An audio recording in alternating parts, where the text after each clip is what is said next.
What's up? How's it going? Hello, hello. Welcome, welcome. How's everybody doing? I want to see the LV2 shoot. Me too. Me too. Actually, I should have put these on before because now people are going to make fun of me for it. 1 second here. Got myself some blue light glasses. I don't actually need glasses, except I stare at a screen all day, so maybe I do. But how's everybody doing? Sorry, 1 second. We got some crazy paintball news today. Excited to see the rumors come true. LV2 is out. We'll talk a little bit about that today. To be honest, I'm not going to spend too much time on that. And until more people have hands on the gun, I don't really think there's that much to say about it. Certainly we can look at pictures and stuff like that, see some of the new features to the gun, but besides like any shooting videos, there's not really a whole lot to talk about. But afterwards, we're going to do a final layout review, which it's not going to be it's not going to be what we did last time. What I want to do for that is actually, in my mind, predict what I think the most common bunkers will be in terms of like the most flex or play or game breaking bunkers, I guess you could say. So I'm going to make some predictions with that.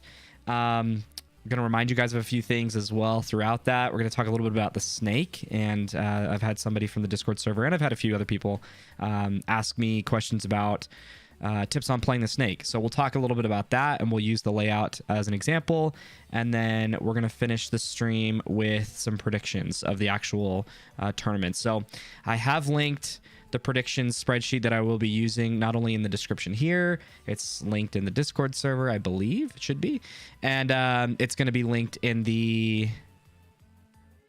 Actually, I think those are the two places it's linked. So you pre-ordered the LV2? Nice. That's awesome. Wait, did I see that it has an SFR? What's that? I know there's a lot of adjustments in dial ups or dial stuff. So what's up, Ponage PB? Welcome. Up the pooper. What it do? Welcome everybody. Welcome. I'm sure people are going to start trickling in here as time goes on. So we'll give people just a second before we get started. But by the way, for anybody who... I don't even know if I can say his name on my live stream without being demonetized, so I'm not going to. Is anybody in here like a gamer? Does anybody follow like gaming content on YouTube? Solenoid flow restrictor. Interesting. What would that do? Is that... There's a lot of adjustments to the gun, or a lot of things that they added that allow you to fine-tune the gun, which I think is really cool. I'm not much of a tech myself, so I like to be able to fix problems with my gun, but anything beyond just like fixing it, I'm like totally inept. I have no idea what I'm doing with that. So it's like the Go4. Sid K Dury. I don't know how to say your name. I wish I did, but I'm just gonna call you Sid if that's okay. Welcome, buddy. How are you? Slow or speed the bolt? Oh, interesting. I assume that has an effect on it's like a soft tip feature, I would imagine. I'm not sure. You're the only person in history to say it right. Really? Wait, Sid K Dury is how you say it? I can't believe I just one-shot that, like one-tapped it. Anybody, let's see, I love my poppet guns. Already wanted to send out an LV to Caustic Customs, but I have no complaints with my Sandana Go4. Nice. Well, anyway, just while people are trickling in, if you guys haven't seen, for any gamers in this channel right now, if you haven't seen the games Summer Games Show, I think is what it was called, you should go watch that after this or sometime soon. There's a lot of crazy trailers for new games. Obviously the new Call of Duty, which I'm not... Okay, first of all, there's a really funny connection between paintballers and people who play Call of Duty. It seems to be like, if you look at the crossover rate between people who play paintball and people who play video games in that direction, it's like 90% of like all paintball players play video games in some capacity. And most, I would say, of those of that percentage, it's probably like 65 to 70% of people play a Call of Duty game in one form or another, whether that's Call of Duty Mobile or PC or whatever. That I'm only pointing that out to say that like I would assume that a lot of people here really like Call of Duty. But in any case, the new campaign looks amazing. I'm not much of a COD guy myself, except for Modern Warfare. I think it was really good. I liked the classic Black Ops, whatever, but like I did not care for Vanguard. I didn't care for Cold War, so on and so forth. I'm not really a big Warzone guy, especially with like the cheater problem that just kind of ruined it for me. But anyway, lots of cool games, Project Callisto, stuff like that. I'm super excited. So anyway, check that out. But I used to play Helicon. Proud to be a minority, lol. I mean, that's the thing. There's a lot of people who like, I've seen some people who say like, I play paintball, I don't need video games. So you should play with Dizon. I'd love to play with Dizon. Modern Warfare 2 was good. Modern Warfare 2 was good. Used to love COD, but now I play Overwatch mainly. Nice. Okay, well, let's not waste any more time. Let's get into it. I don't have my Stream Deck set up quite yet. So, I mean, I have it. I just don't have the scenes like tied to my YouTube profile. So we're actually gonna, first thing we're gonna do is we're gonna look at this video again. I'm sure every single person in this chat has seen it already, but we're gonna watch it. We're gonna pause at various points and we're gonna talk about some things. So first of all, I imagine most people in here own a Planet Eclipse gun or have owned one at one point or another. And if you've owned like an older Planet Eclipse, like Ego 05 to 7, whatever, SL88s, whatever those numbers were, you will very much so appreciate the changes that they made to this. Let's take a look. Why? YouTube. Thank you. Why? YouTube. Okay, apparently I can't full screen this. I gotta figure something out with my internet, because like I noticed that when I stream to YouTube specifically in full screen, and some videos, like if you guys remember last time, it just like craps out on me for some reason. I'm not sure why. So maybe we can't even watch this. I gotta like downgrade the quality or something. So this is the stuff that I think a lot of people are talking about: the high pressure regulator and the low pressure regulator. That was a mouthful. So HPR and LPR foregrip assembly. Can somebody explain to me what the HPR? I mean, like, I feel like I used to know what these did a long time ago when I owned an M2 and prior, because these were like big factors here. But like, the Lux doesn't have an adjustable HPR, to my knowledge. It has an, I mean, isn't the low pressure, or no, high pressure regulator, isn't that your chrono? Low pressure regulator is something else. No, I play video games, just not COD. Oh, nice. Okay. Just bought a 1.6 last month, shaking my head. Dude, see if you can return it. I want it now. I've been patient enough. YouTube murdered my footage submission. Yeah, I don't know. I think it's honestly my end, because like this, I was watching this video just a minute ago. So for some reason, it seems to have issues anytime I stream and try to watch videos at the same time. I'm not sure what that's about. So this is like totally scuffed. I was not expecting this to happen. It could also be because I have a lot of tabs open or something. So let's just look at the pictures, okay? The video is not going to work for some reason. So first of all, design is super sleek. Truthfully, I actually don't know why it took them this long to make this gun.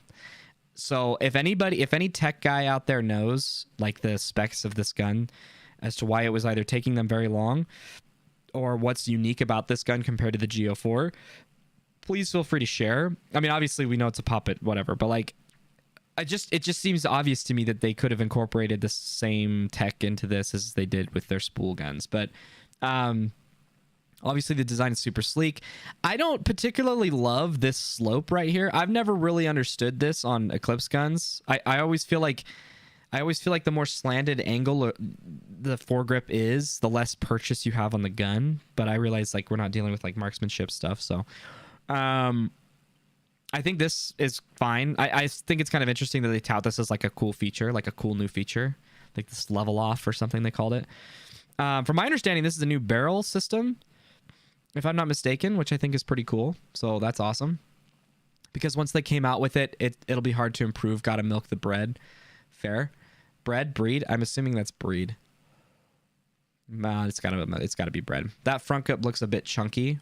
Honestly, all Planet Eclipse guns foregrips look chunky. I don't know. Like, to me, I think they feel fine, but I still think that they're kind of fat. compared to a lot of other, you know, compared to Lux, compared to Dye. I feel like if you've got big hands, it's fine, but I don't know, it's just not really my thing. I do think that the grip system is pretty nice. To be able to take them off with these little levers right here is pretty good. I know that's a feature that's been on the most recent Geo guns, but coming from like Lux and even Dye, where you have to like literally tear it off of the grip, I don't love that. I think that's pretty bad. Oh, what's this here? Okay, Dean, thank you for sending this. Oh, weird. I used to know. Now, I'm not going to pretend like I knew very much, but I actually used to know how the HPR and LPR affected the gun's shot. I don't anymore because that was a while ago. So clearly I didn't have like a very long understanding of it, but so interesting. It's actually really cool, the color showing you where the air is traveling. So this purple, okay, interesting. So this purple, I'm assuming that's the LPR, is what's allowing the bolt to return quicker. I'm not sure what it's doing in terms of forward over what the... Oh, this is literally the cycle of the bolt. So this is the cycle of the bolt, and then the HPR, I assume, is the actual like chrono of the gun. So so that's cool. That's actually really interesting. If I'm right, I don't know. Bread isn't money. Yeah, no, I got that. Do we know how many backs it comes with? No, I don't know. I haven't owned a Planet Eclipse gun in a long time, so I don't even know that they came with backs. But I think they had I think they had. Oh, excuse me. Hold on. I think they had to stuff a lot of things into the foregrip because of the LPR. Oh, interesting. Those two dots on the Noid is the SFR. These two right here. Right? Or am I not on the Noid? Because this isn't this the solenoid right here? So I guess you can fine tune the flow with the LPR. 3 backs, nice. Okay, yeah, those dots. Okay, interesting. To be honest, this isn't even. I don't even know why I prefaced with "to be honest." I think everybody wants this gun right now. But like, if there was ever a gun for Planet Eclipse to come out with in a while that would make me really want to buy one, it's this one. I've owned an 05 Ego, an 06 Ego, and I've shot a ton of 07s, 8s, SLs, and I haven't actually, to be honest, I think I've only shot an LV1. Maybe it was a 1.2 or whatever they're called. I shot one time out of practice. But besides that, I haven't shot an LV in pretty much in a long time since I owned an Ego. So, but I love, the one thing I remember about these guns that I love so much, and I'll be curious to see what it'll look like when we can actually get our hands on one and like disassemble it. But the maintenance, the cleaning, the bolt, all of that was so easy. And so the fact that it looks to be, you know, returning to form in that way, I'm super excited about that. Trigger looks super sleek. No surprises there. I'll be interested to see. It's interesting that they've got kind of this more beefier base plate behind it. So it looks like you obviously make your adjustments through this, but that's interesting. So going down further, it looks to be, yeah, super easy bolt system. Like it's just insane to me the amount of O-rings that this thing has on its bolt compared to something like a Lux or a Geo 4. Like I mean, don't you only have like 3 or 4 O-rings? You've got these two here. I think you have one in the front and maybe one more. But like and you just put a little oil. I mean, my goodness, it's so nice. What color LV2 would you go with? Ooh, I gotta actually see what colors they've got. Do they have more colorways on the website? I'll have to check that out in a second. I'm traditionally a pretty simple guy. And the reason I am that way is because I knew a long time ago that I would... so I obsess over design. I'm way into aesthetics. And so... my problem is like when I went to go buy my TM40, actually even before that, when I was looking at buying Lux X's, I had like a 2-day struggle of figuring out which color I wanted and which accents I wanted to get, and if I was going to anodize it or not. And I'm not talking like 2 days, like, oh, I'd look at it for 30 minutes and I'd be done. I'm like 2-3 hours a day trying to figure out which colors look good. I would use other examples, like other guns. I would consider just so many different things. And so I eventually landed on what I was going to do, which I still think would be really cool, but I don't care enough to do it anymore, is I was going to get an all black with a, I can't remember if I decided which would be easier, if it would be easier to just get like silver accents or what. But the idea was to get an accent kit and then send that in for anodizing and make it rose gold. And like, I'm not a rose gold guy. I'm actually not wearing my normal wedding ring because it's too small on me now. I got to get it sized.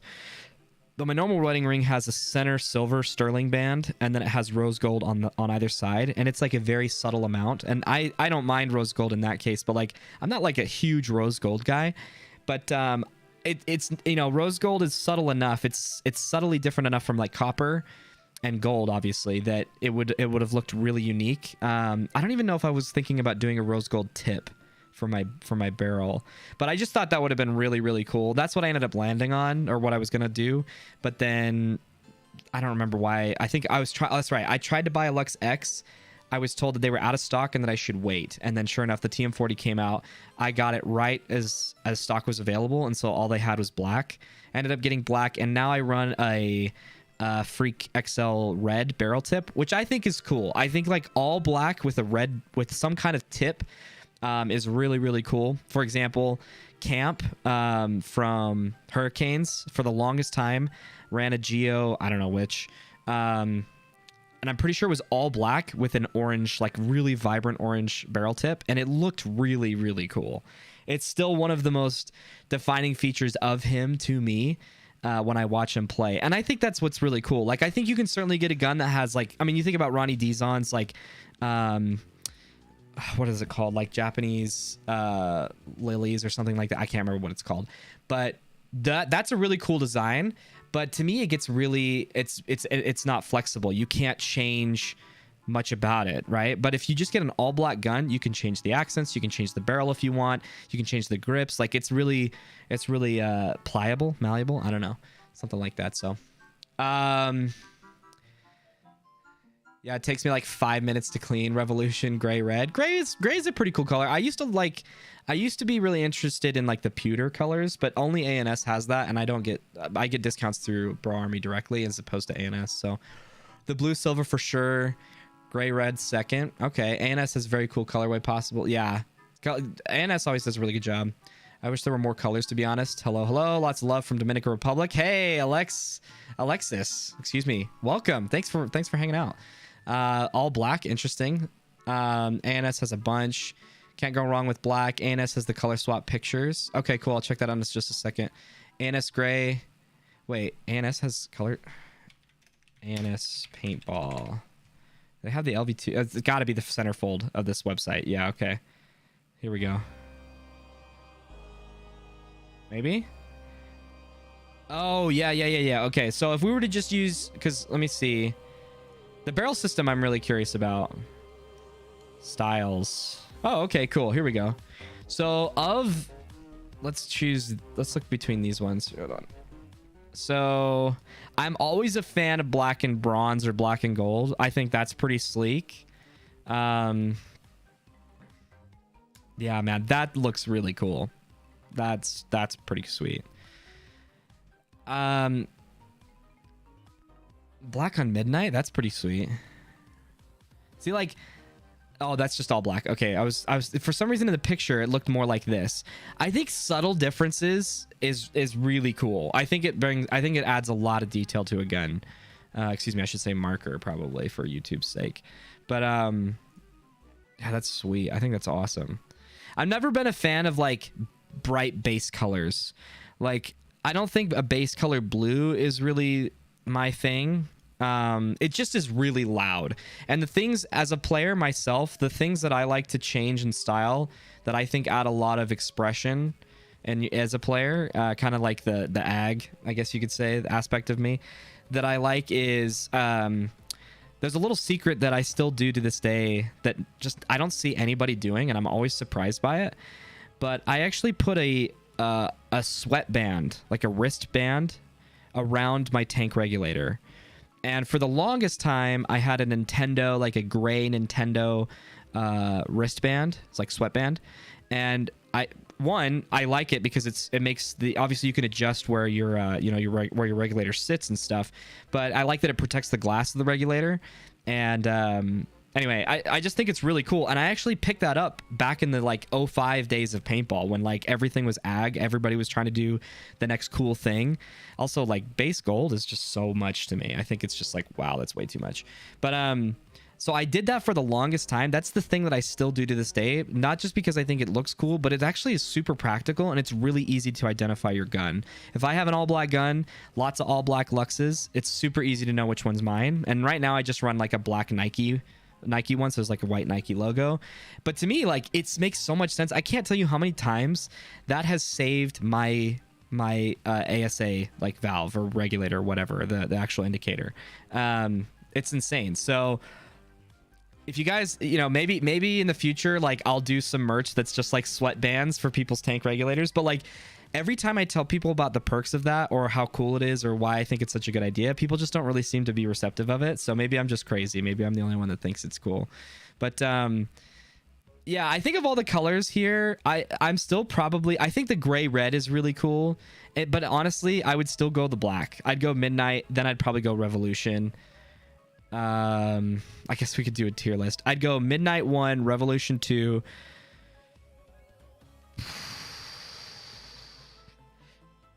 Probably Ritual 3.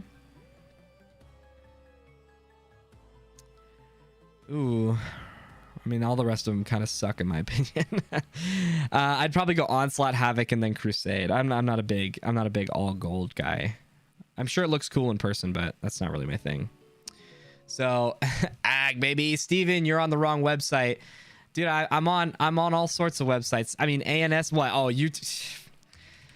Look, if you want me to promote Lone Wolf, like, give me one of them Lone Wolf sponsorships, okay? Lone Wolf Paintball. code. Oh, I used to know your code. I used to know your coupon code. Look, I get better discounts through Pro Army. Okay, so I don't use any of these. Working overtime, enjoying the stream. Thanks, Joshua. Hope you're doing well, buddy. I think the black looks. Yeah, I agree. 6 colorways, 6 colors shown so far. Blue gold looks sick. I agree. I think like blue with.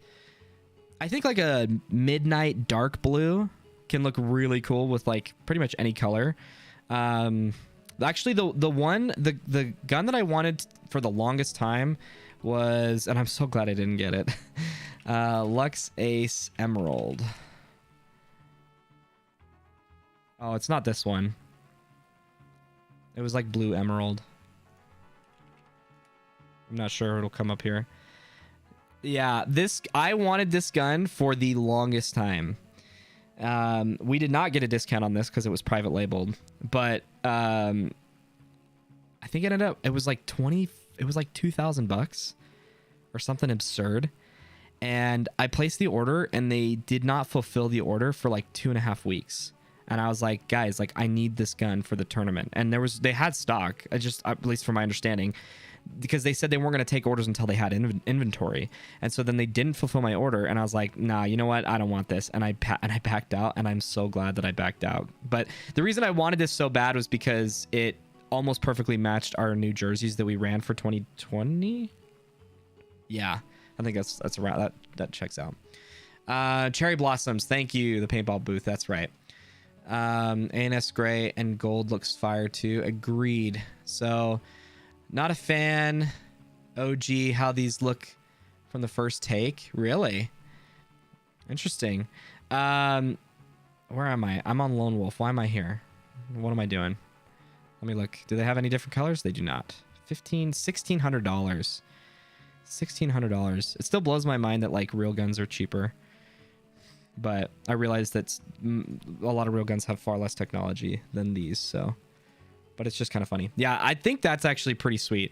I would go outside of the stock colors, this is probably the one I would go with for sure.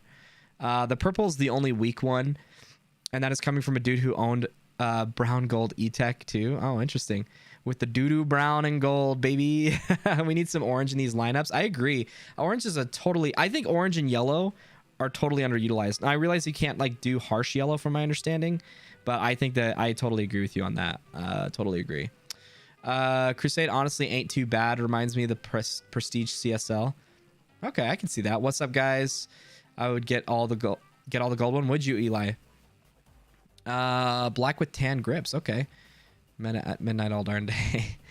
I like to mess it up, so I have a horrible resale value. Nice. Truth be told, I learned to put a Nike wristband around from Reg from Zekin. Did you what you did? Oh, that's got to be yeah, dude. What's up, Maximus? How are you, buddy? I know who you are. I know who you is. Let's see. Sorry, I'm trying to catch up with chat really quick, and then we'll go into this. Really hope they do tan grips down the road. I noticed that there's like a really big movement for tan stuff. Like the people who usually run tan grips in their Planet Eclipses are also the people that run those. I don't remember what they're called. I don't even know who makes them. Are they under Paintball? They're like those super tight pants that like stop at your calves. Do you guys know what I'm talking about? Seattle Uprising wears them. I'm not sure they're these guys, but I feel like I can't tell you how many times I've seen people run tan grips with these pants, the khaki ones or the other ones that I'm talking about. It's just like there's some people who just love that thing. But you know what I want? I want proper digi camo.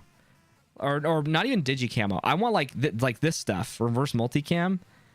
This is cool, man. This, like, I still have my JT pants. I think I have pictures of it. I could show you guys. I still have my JT camo, like regular jungle camo and regular desert camo pants from like 2006. I still have those. So, why do we need tanks for a toy but not real ones? Dude, I was asking the hard-hitting questions. Steven Enslow, nope. Wait. Enslow, nope. I played a snake too much. Oh, okay. I'm not at the level of getting a 1700 gun. I mean, I don't know. I think that if you're willing to spend $700 on a gun, the difference between 700 and 1800 is just features. But so Matt, you're gonna be rocking that LV2 now? Yeah, dude. Matt, we better see a shooting video from you. You're sponsored by Lone Wolf, okay? Just hit him up. Be like, yo, give me a new one.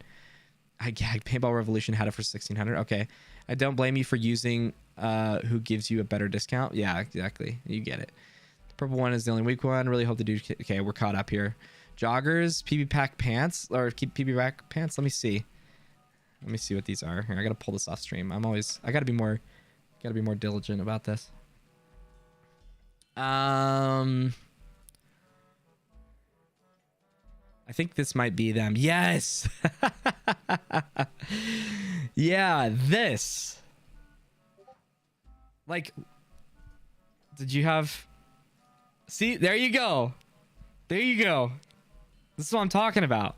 I'm just kidding. I think tan is fine. I totally think tan's fine. But like, these are ugly. I'm sure they're comfortable. These are ugly. These look so weird to me. I realize that they're for like, you know, I know that there's like this ag culture around putting your, you know, the bottoms of your pants past your calves and stuff. I think it's just so stupid, but I realize that these pants are made to cater to that niche, and good on them for designing it. But like, these are hideous to me, and I'm sure they're comfortable, but that's as much as I have to say about that. Yeah, I used to. Really, I wore them for about a year, then they got holes in the knees. I liked them when I had them. Okay, nice. Steven, check the PB Clips and Pix Discord. I got a little overboard with the tan. Yeah, I saw that. Yeah, it's a bit much. Bit much, bud. My whole setup is brown/tan, and I used to wear PB Rack. Stop targeting me. I'm only saying this because I knew that. Oh, we got to go back here. They got tapered paintball pants. Yeah, but you don't want them, I promise. Like motocross, yeah, for real. I wear tan Exalt throwbacks, but yes, those ones are uggo. When I'm wearing, what I'm wearing isn't the PB Rex though. They're Daisanas. Dude, Daisana all the way. All right, let's talk about bunkers that I think, we're not going to spend too much time on this because I know you guys, we've already absolutely exhausted this layout. Which, by the way, for those people who are not in this Discord server, first of all, you can get Discord on your phone, you can get it on Mac, Windows, whatever. I don't care if you don't play video games, there's no reason for you not to be here, okay? Because I share so much information on this website, or excuse me, on my Discord server. And I will continue to share more and more information for free, so long as it makes sense. There might come a day where I decide to hide this behind a membership paywall, whatever.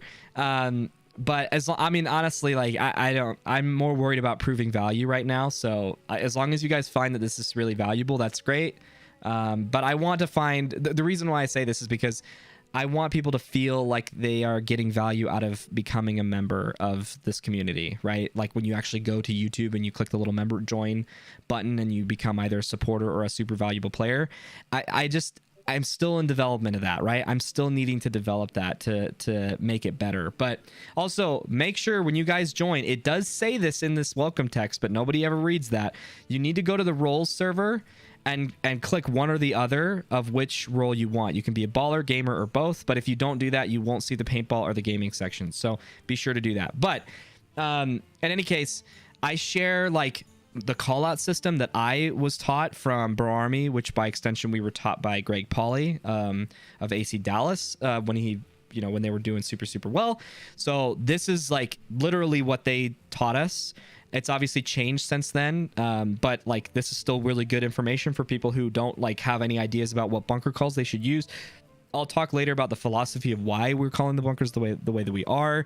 I go over the zones. I'm giving people like 3 pretty basic, what I would argue is pretty basic breakouts that have like essentially options that you can use based on the read and reacts that you're going through. So, and this is all free. Like you're welcome to use this. You can share it with people. You can do whatever you want. I mean, if you try to claim it that it's yours and then people ask you for more, good luck. That's all I'll say. But otherwise, let people know, tell them you're getting this stuff from SVP Paintball community and stuff like that. I'd love to have more people here to enjoy this. So we'll talk all about the tournament in this Discord channel. So, or excuse me, in this thread. So be sure to join and it'll be good. So what I'm wearing, let's see. I read that. Who wants to sell me a decent 170R? Was this a buy sell trade right now? Get out of here. Okay. Which I actually think, talking about that, Dean, I might need to talk to you about doing some sort of BTS thing in this Discord server. I'm just not sure I'm ready to take that on yet, but I might have a conversation with you about that. I got smacked in this layout. Oh, that's not good. Low-key, some solid AF joggers are the Hydra skin joggers from Hydra Fit. Scooped up the Daisanas just to try out something different. Don't see the 2022 channel. Never mind. Got to click paintball. Yes. Playing up the gut in the Philly layout is nasty. Let's see, getting to that Seattle pretty quick into the match can lock down the snake to control that zone. And if you need to dip into the snake, it's a quick hop over the beams. That's a pretty safe move. I was just thinking about bunker names too. Yeah. So I'm glad that you guys are talking about this. So I think going into what I think the most common bunkers are going to be, I think that the middle is going to be the most influential position, like most layouts, right? But especially in a traditional layout, which this absolutely is, right? There's a lot of talk right now about people saying this is a very traditional layout. It's got a ladder, like a step ladder snake. It's got a semi half circle Dorito side that you can easily like just breeze through if you win your one-on-one. But like the center is the powerhouse of this field, and how intelligent your number 3 is, and where he chooses to go based on he or she, I should say, where they choose to go based on the information that they're processing, gathering, and then responding to is going to make or break this game, or this layout, excuse me. Because there are so many threats on either side of the field. I would argue the snake is a bit more threatening than the Dorito side, but who knows? I'm sure that'll be different based on which division you play in. But the wedge on the snake side is the key bunker to stop the snake 50 from being a free move. Otherwise, you don't really have much except for this brick, and you might have a drop shot from this tower, but I think if people hug really tightly, it's going to be easy to get in there. Obviously, if you got somebody matched up, you know, mirroring up with you, it's going to be a different story. But like, if you beat your opponents to the snake and they don't have somebody in this wedge, dude, you're free to go to the 50 all day. There's nobody who can stop you. And so that's a problem, because now the 50 can shoot like a lot of the backline on the Dorito side. This Dorito 1, the tower, the center Aztec, even this, no, I guess you can't see the can, but it's, and even this wedge on the Dorito side are all very, very difficult. This Dorito 2 right here is all very difficult to survive from. So anyway, let's go back to the layout here really quick.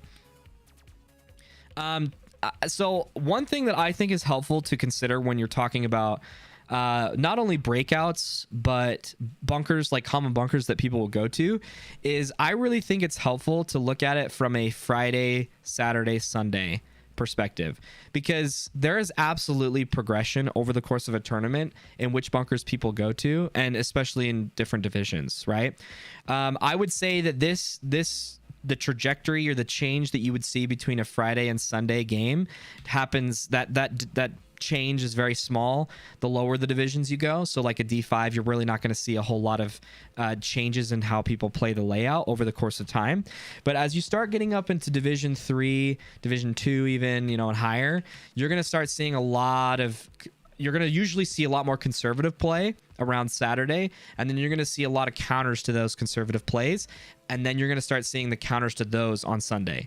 So this is like what I talk about a lot, which is the meta game of paintball. There's an overall meta, and then there's a meta per layout, right? A meta per tournament, and that changes as the course of time goes on, as teams learn which shots are safe, which shots are not, and also how their opponents are playing those, right? So like, you might find that Dynasty can hit a shot, you know, 9 times out of 10 going into the Dorito 1, whereas most other teams can't shoot that shot more than 50% of the time, right? Even in the pro division. And so that's going to change, that's going to influence how people get into, you know, which routes they take to get into their certain bunkers and stuff, so on and so forth. So what I think is going to be the most common bunkers that are played, or the most, I shouldn't say common, because obviously like the back center is going to be played the most, but what I think is going to be the most common moves are, I think this gap in particular is going to be played a lot. And I think people are going to do all sorts of creative things in the back here, but I think over the course of time, they're going to have to get up to this. They're going to have to get up really quickly into this bunker, unless they're doing some sort of very specific counter to where their opponents are shooting. So I think this gap is going to be very, very influential to the outcomes of people's games. And from there, I think that what we're going to start to see is a lot of routes being taken to get into this wedge, because this wedge is absolutely pivotal in stopping this move from being just totally free. So I think this bunker is going to be super common. This is going to be very, very common.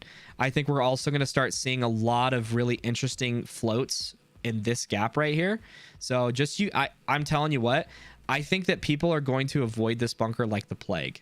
I think people are going to just go around it if they can as the number 1. And I think the number 2 on the Dorito side has a lot of options. I think he can either stay at the home, he can float out in this dead zone right here. So he can either stay here and shoot, you know, this gap we've talked a lot about, or, which I think is going to be the standard. I think that's going to be like a super default play at the pro level. I think lower than pro, all bets are off. I don't think semi-pro plays this bunker very much. I think D2 probably will, but I think once they start getting shot over the course of that, you know, Saturday, Sunday time, I don't think anybody's going to be going to that bunker on Saturday.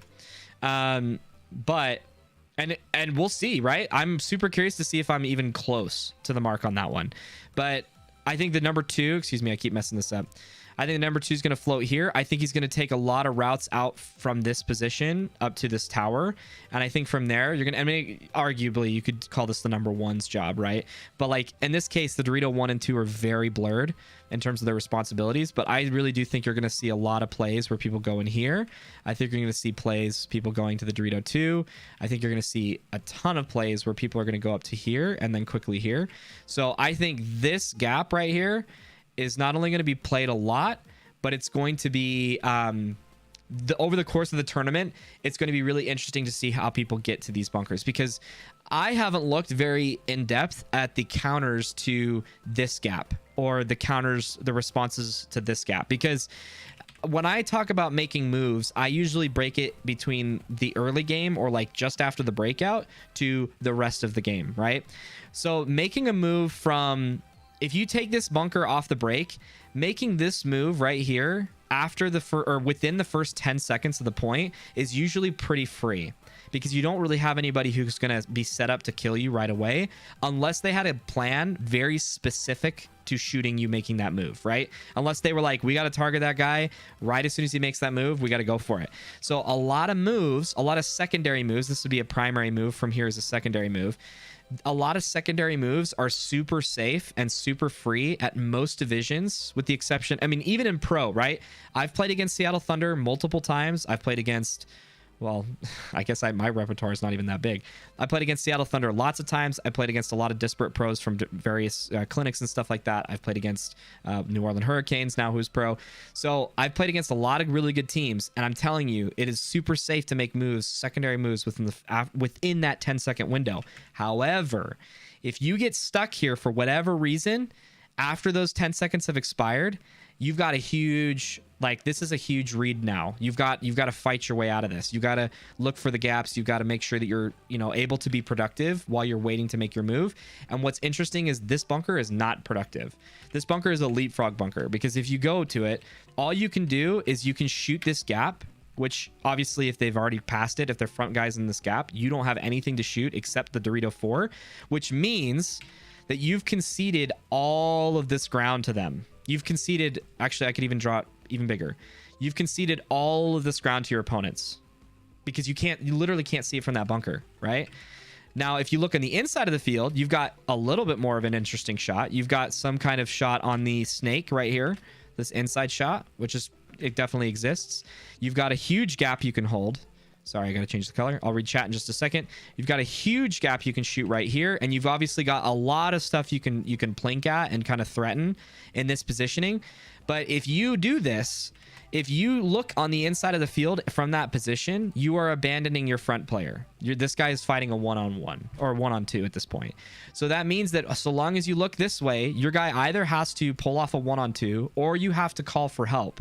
And you have to have somebody who's in a position that can hold off that zone, which is doable at a high level. But when you're talking below Division 2 or even Division 2, that's a really hard thing to coordinate. Like, teams do not play a lot of if A then B paintball at that division. That's like, I mean, you do see it. There are some organizations who do, and they're very successful in Division 2. But like below that, you got to have a very smart team to know, hey, I can't look this way. I'm stuck. I need somebody to cover me. I need somebody to look this direction, because I don't have any control of the Dorito side, and they're going to get to the Dorito 4 or at least the 3 really quickly. Okay.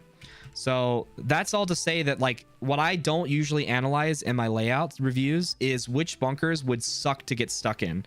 I don't typically analyze that, because I haven't walked the field, right? So for those who want an update, our local field that we practice on has 16, I'm not even joking, 16-inch tall grass, and needs to be mowed this weekend. So, and it was flooded for the last like 3 weeks. So I haven't played paintball in a long time. So anyway, another bunker that's like looks to be good on the surface, but would be terrible to get stuck in, is this bunker. This bunker is a really good early game bunker. I'll read West Texas in the chat. Welcome. Just subbed. Hey, thanks for the sub, buddy. I appreciate it. I didn't see the notification, but anyway, so this is a really great bunker to get to in the early game. This is a great bunker to not only be running and gunning up to, because you can blind out the home, right? Who's going to shoot you right here? The only people who can shoot you are as a run and gunner to this bunker, shooting you this way, which is totally doable. But as we've established, if you get low and your guy shoots behind you, he's going to put pressure on that guy to give you this move. And all you have to do is get low enough to clear right here and then run center to this bunker. The only other person that is more of a problem that's going to shoot you is this guy right here. This guy is going to be the biggest problem for you in the early game. But aside from that, if you get to this bunker in the early game, you've got a super, super solid counter to this move that no longer is free for them. But after the first 10 seconds of the point, this is a terrible bunker to be in because the snake is a huge problem now. It would be very, very bad for you to be here and trying to survive when they're even in the snake 2, which is really the snake 1, right? As soon as they get to this bunker, you are in big trouble because you not only have to live behind your gun if they decide to challenge you, but it's just not great for you, and you can't even get out of it freely, right? Because look, as I try to leave this bunker, this guy can still see me. So this is a bunker where you have to get here and leapfrog somewhere. You have to get out of this bunker. So besides that, there's, you know, I haven't really analyzed which bunkers are really bad to get stuck in, but just initially speaking, I would say this bunker, and I would even say this bunker. But however, this entire channel right here is what I think is going to influence the game the most. I should have included this one too. I think these cluster of bunkers is what's going to have the biggest outcome on the game. Okay.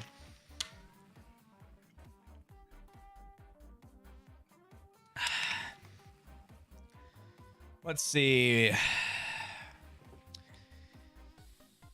South Texas here. We got a lot of Texas people. Welcome.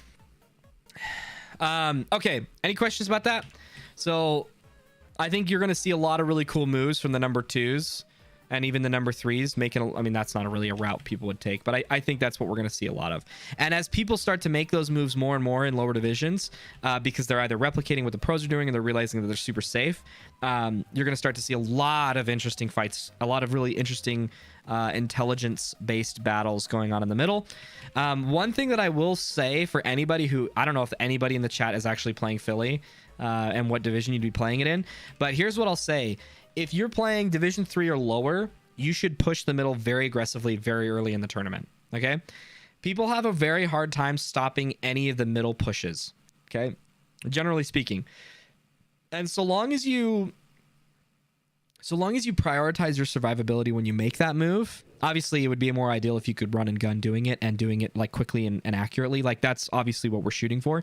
But I've seen a lot of teams that like don't even shoot when they're running up to the middle, and when they get to their bunker then they do something, and that's totally fine. But like, be really aggressive up the middle to start the event, okay? Find out what the teams you're playing against, what their response is for the middle play, okay? Because in practice, I feel like people are very hesitant to go into the middle, depending on what, you know, where you play paintball. But like, people are generally pretty hesitant to go in the middle because it ends up being a lot of stabbing, and that's because usually in practice you haven't figured out which angles are, you know, you're either playing pubs with a bunch of random people and nobody wants to go to the middle and get run down and not have any protection.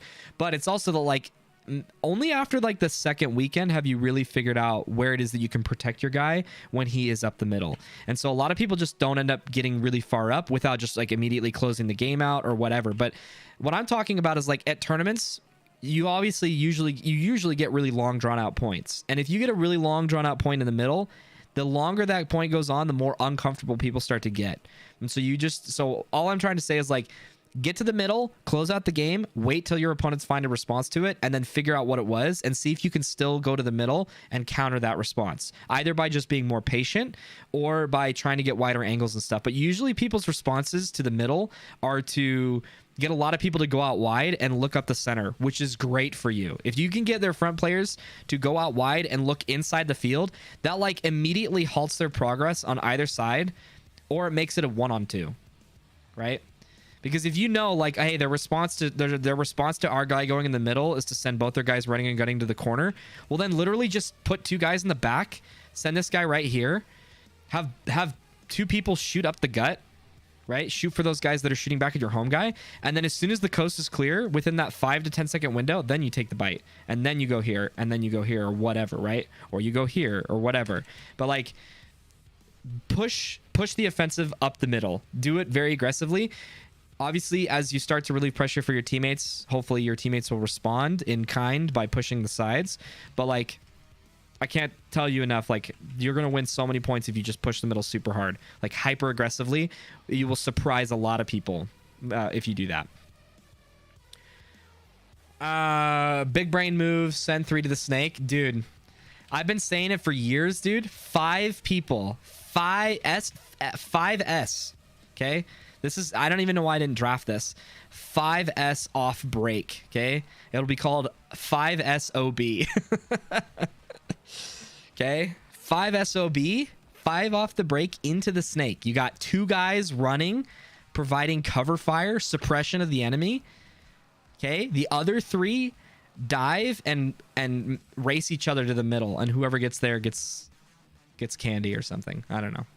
All right. If there's no questions about the layout, that's really all I had to say about it. If you guys want more of my thoughts about the layout, join the Discord server, check out the Mid-Atlantic Major thread.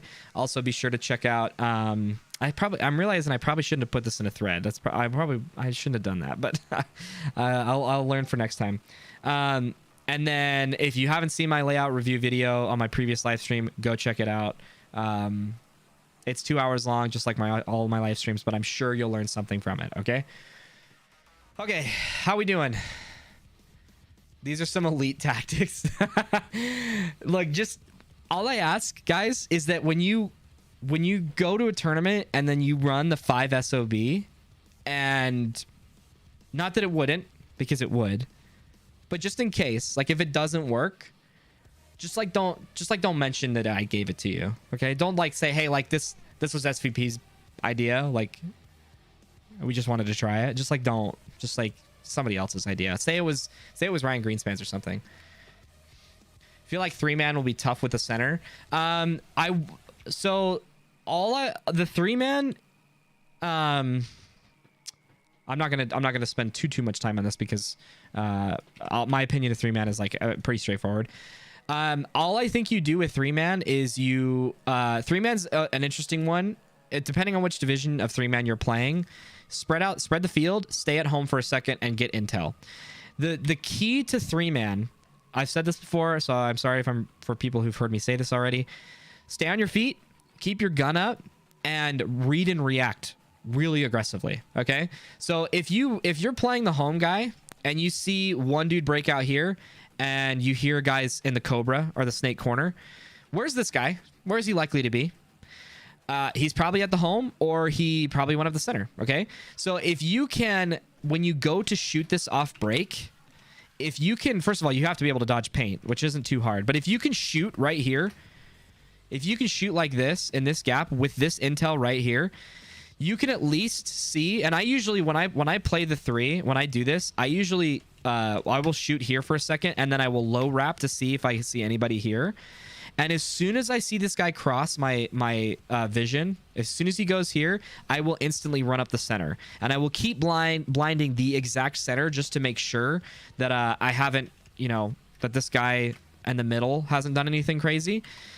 Because I don't really care about the Snake runner. He can do whatever. I don't even care about the Dorito runner. Those guys can do whatever they want. I want to know where the middle guy is, and I want to be able to punish him based on that. So a lot of times what you'll see is people in like lower division 3-mans, if they're wanting to push the center, is they'll run a gun, and then they'll put their gun in and they'll dive, right? You'll either see a bunker, you'll see a bunker move, you'll see grass kick up, whatever. But if you keep your gun up and you keep your eyes down range, you will likely see that guy make that move. And you know what you can do right after that? I'm not even joking. You have this much intel, right? As if you've been looking the Dorito way the entire time, you have all of this intel, okay? Which means that as soon as this guy dives, guess what he's not doing for the next 2 seconds? He is not shooting you, and neither is this guy, okay? If you're looking straight at them. This guy is very likely playing up the middle or playing heads up. And it's very likely that the Snake guy is playing heads up. So all you have to do, I'm not even joking, low wrap, look, okay? Can you pick off somebody here? No, I can't see anybody. He might be here at this can. Did anybody see you make this move? If you think nobody saw you make this move, just chill here for like 2-3 seconds. Okay? 2 to 3 seconds. Wait for this guy to break out. Shoot him. If he doesn't make the move or you do kill him, stand up and immediately trade with this guy. Boom, boom, boom, boom, boom, boom, boom. If he doesn't trade with you, then you run this guy down. Okay? The pushing up the center aggressively in 3-man is all about just not giving up visual information that's directly in front of you. So if you guys are like, hey, the Dorito guy looks pretty good. He looks to be their best player, the most athletic player. Bully the Dorito guy. Put 2 guns on this dude, and then push the center that direction. Screw the Snake guy. Just dodge his paint. Get up to the center, and then see what you see. Okay, I didn't see anything. I can chill here for a second. Okay, the Snake guy is probably, if he's in the Snake, he's probably in the Snake 1 now. I got to be careful, so let me get out of here, and then play paintball, right? I know it's like easier said than done, but like 3v3s are super, super straightforward. Hey, T-Box, welcome. What's up? Same tactic, 3 to the snake. Oh, you know what I said I would do before we actually finish the layout? I said I would talk about the snake, so I'm going to do that really quick. Hey, Jordan, what's up, buddy? Hope the paintball stream is popping off. I think so. I mean, we got a decent crowd here. I think it's going pretty well. I'm an SOB. Count me in. I'm in the Discord. I don't see those pics in the chat. So you have to go to the paintball chat, and then... See, this is why I think I shouldn't have done this. Go to the pinned comment, okay? Go to the pinned comment, click join thread. I thought there was another... I thought there was an easier way to see the threads, but otherwise, yeah, paintball chat, you have to have a role selected, so you have to be a ball... You have to choose a baller role, which is up here in the roles channel. Go to roles, click the little shooty emoji, and then come to the paintball chat, click this, click here, boom, it'll take you there, and you'll join this little group here. So, same tactic, 3 to the snake, baby. Shot the outside S2 lane from home. Wait, shot the outside S2 lane from home. Bounce balls off the big bunker, and it shot my own snake player last weekend via a bounce off that bunker. Really? Wait, are you saying this right here? Shot your own player?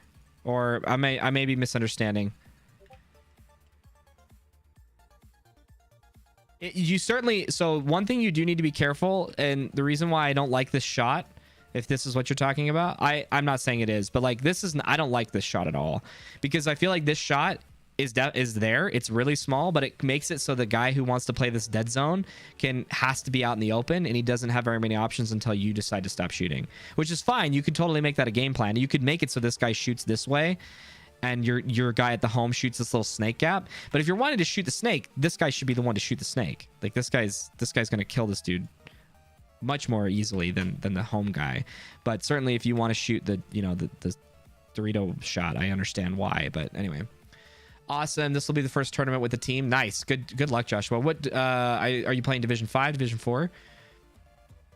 Odessa, thanks, homie. Got it. Okay, awesome. Hello from 09, back from my 5th break. You never really quit, huh? You absolutely don't, Kevin. Welcome back, buddy. Shane, welcome. Okay, let's talk about the snake really quick. I know not everybody here's a snake player, so I'll just give you like a quick rundown. I hope that the person who asked me for this opinion and advice is actually here.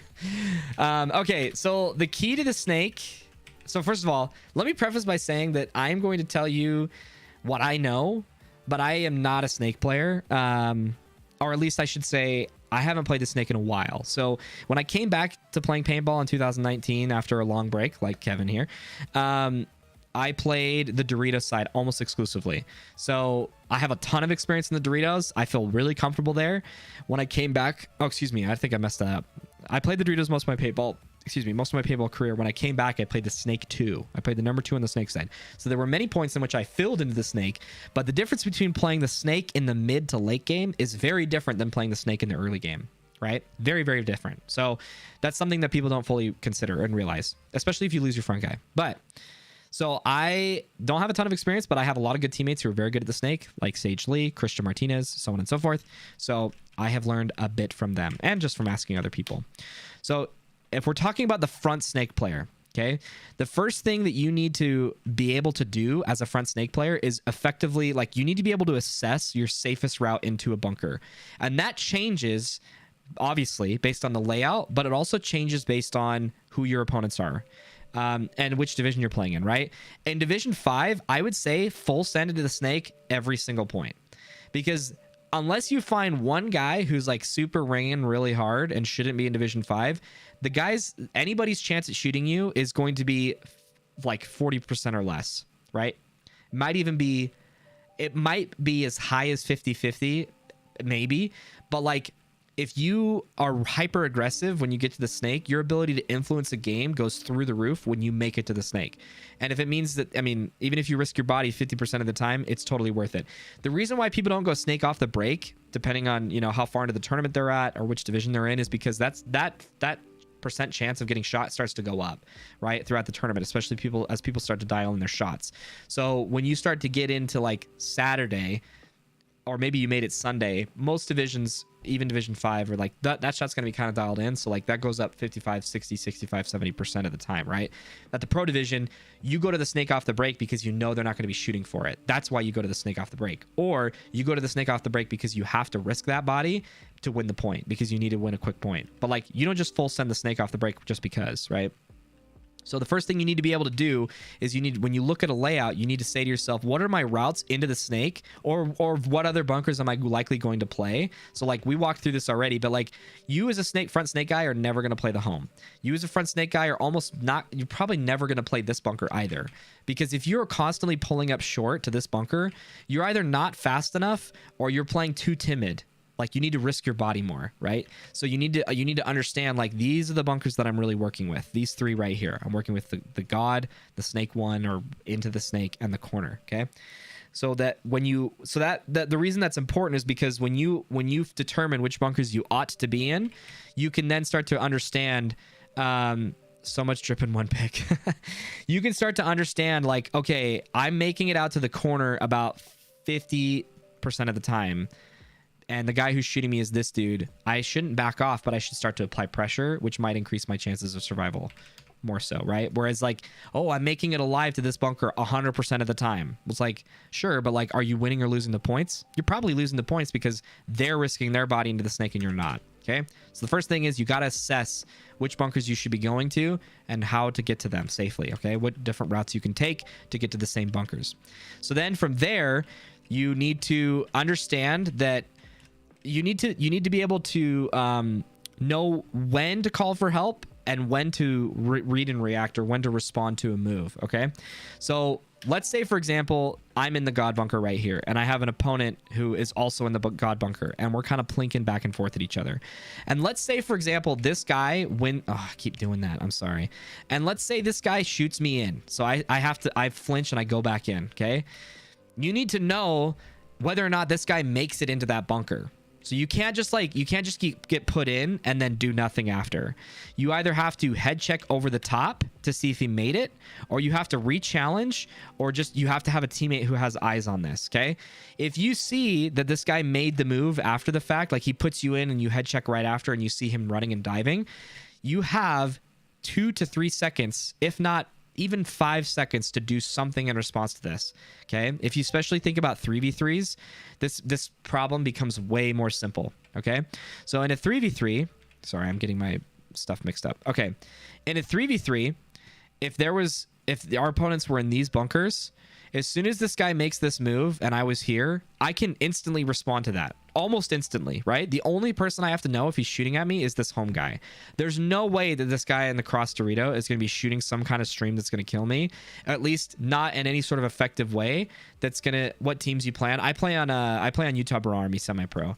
Well, I shouldn't even say semi-pro. We haven't played in like a year. So I actually think we're going to try and play D3, and it's going to be so much fun. I think we're going to play D3 at World Cup, but we'll see. We're trying to figure that out right now. So, but yeah, we played semi-pro last year. It was a rough year. A lot of people had a lot of personal life issues come up, and so we had to take a break for this year. So, but a lot of the time, you can make this move almost in an immediate response to that play, right? If you can see it happen, all you have to do is stand up, shoot some paint at the home guy, and then dive and take this bunker. Okay, boom.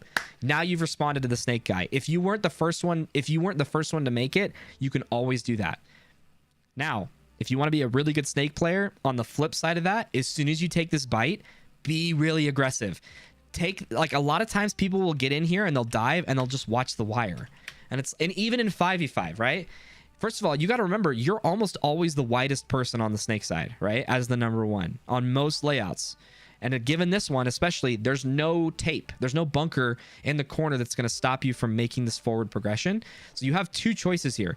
You can either immediately start making your way up to the 50, which was what our opponents were going to do, right? If our opponents got to that, made this move, and I said we have even probably 5 seconds to respond, it's because what happens is this guy gets here, he crawls, and he starts instantly going for the 50, okay?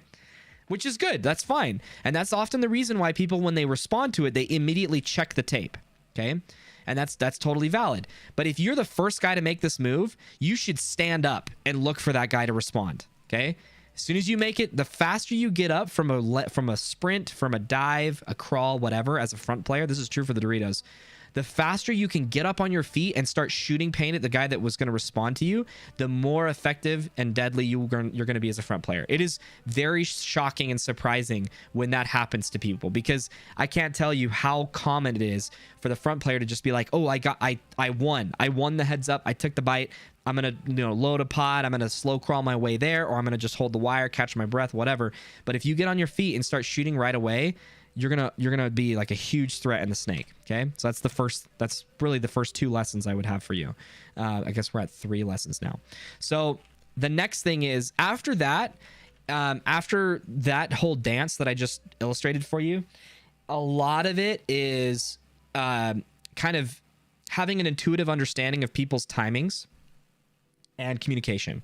So obviously, the more independent you can be as a player, the less influenced you're going to be by your teammates, right? If you're really dependent as a front player on the communication that you're receiving from your teammates, then that's a limiting factor as a player. So then the question is, how can we become more independent of our teammates? Not that we should all be playing individual paintball, but I'm just saying, like, you got to be able to find the intel that you need to be effective, right? You can't just wait for somebody to say they're in the snake 50, so on and so forth, right? And what that looks, and so what that naturally leads then to is you having you considering certain bunkers to always be hot and playing accordingly, and also being aware of or listening for audio cues, looking for visual cues, and trying to have that like, there's always this I'm not really sure how to describe it. It's kind of like this instinct that people have when they're like, oh, I'm in danger, like I need to get out of here, or it's just like a gut feeling. You need to have that when you're playing the snake, because you need to know when it's been too long for like, okay, it's been 3 seconds, or rather it's been 5 seconds since I've heard this snake guy in front of me shooting his gun. Like, I need to be careful of me being run down. So being really mobile, making sure you don't tunnel vision into a job, right? You don't come here in the snake and start shooting this cross shot for 10 seconds, right? You don't have time for that as a snake player. You can shoot this shot for like 20 balls at most. Okay, but you can't stay dedicated on this job for 20 seconds, because however long you stay on that job is however long you tell your opponent what you're doing, and really telling the guy behind him what you're doing, and giving that guy all the opportunity in the world to either come run you down, to get to the 50 for free, so on and so forth, right? So if you use that information, if you say to yourself, okay, I'm going to shoot this inside shot, like, this is how you have to play semi-pro, okay? As a front player, what I say to myself is like, okay, I'm going to shoot this inside shot, and I know that the guy behind me, or excuse me, the guy in front of me is going to know that I'm doing this, okay? I'm going to know that the number 2 is going to be seeing me shooting this shot. Now, the dangerous thing would be for me to use that information and get myself killed, which would probably look like me rapping. Like, let's say, for example, this isn't really a good example because you can't see the number 2. But let's say, yeah, okay, here's an example. So let's say...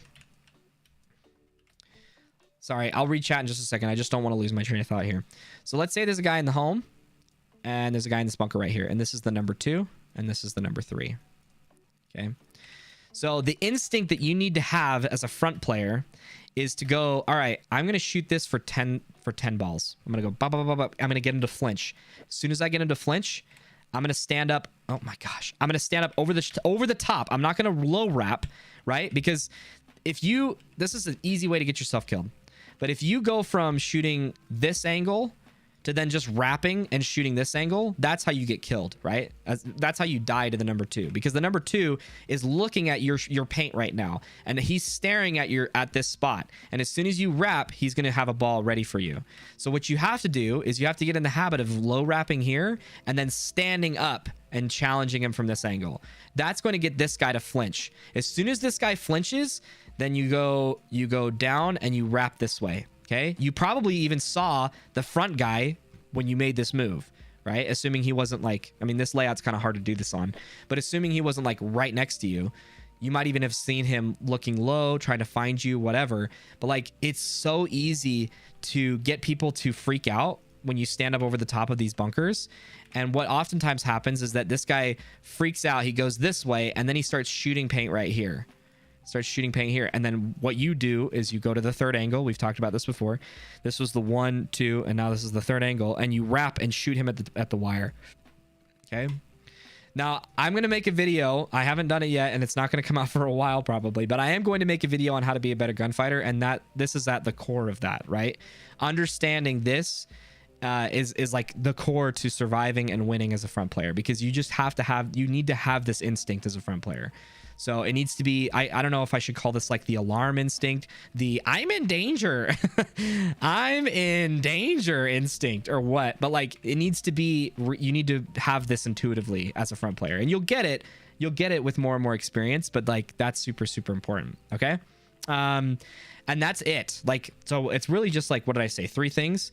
You need to be able to, you need to accurately identify the bunkers you're going to go to off as a front player, and understand the routes to get there safely, or just the various routes you can take to get there.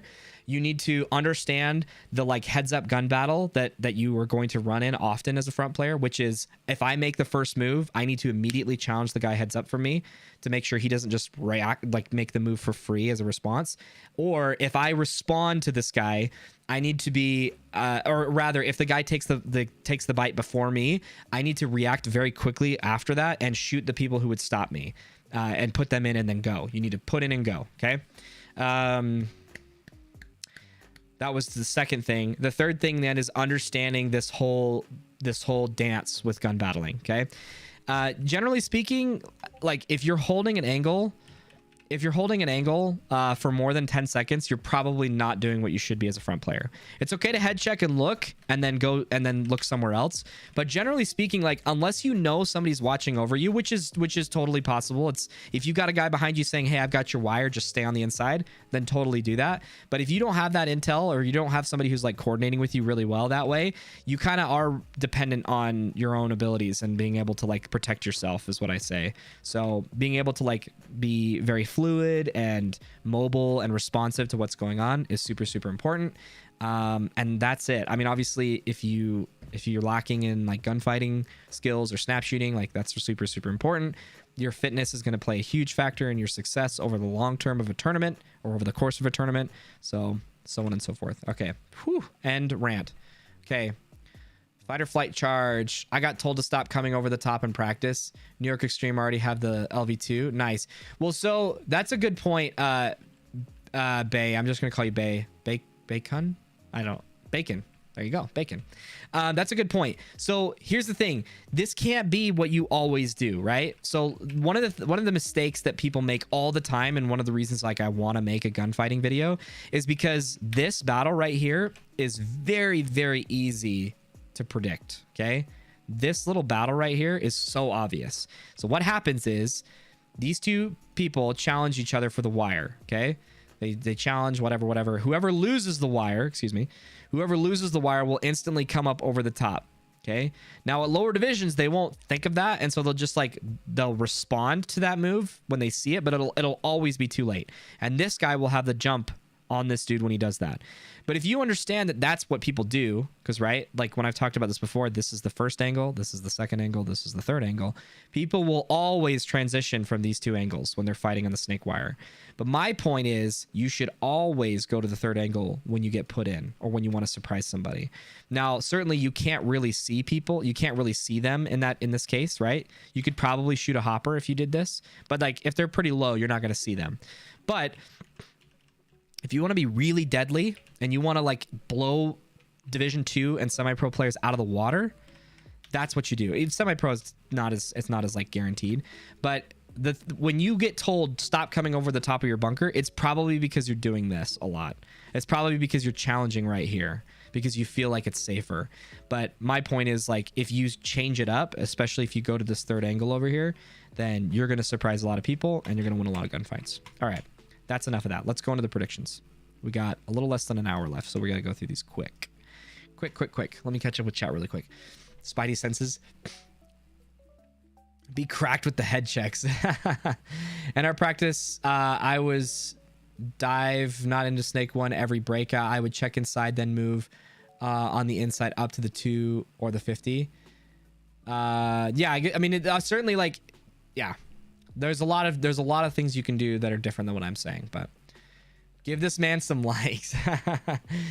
Dorito gang, baby. I love Doritos, man. I'm here. Just finished my workout. Welcome, Bacon. Okay, I caught up there.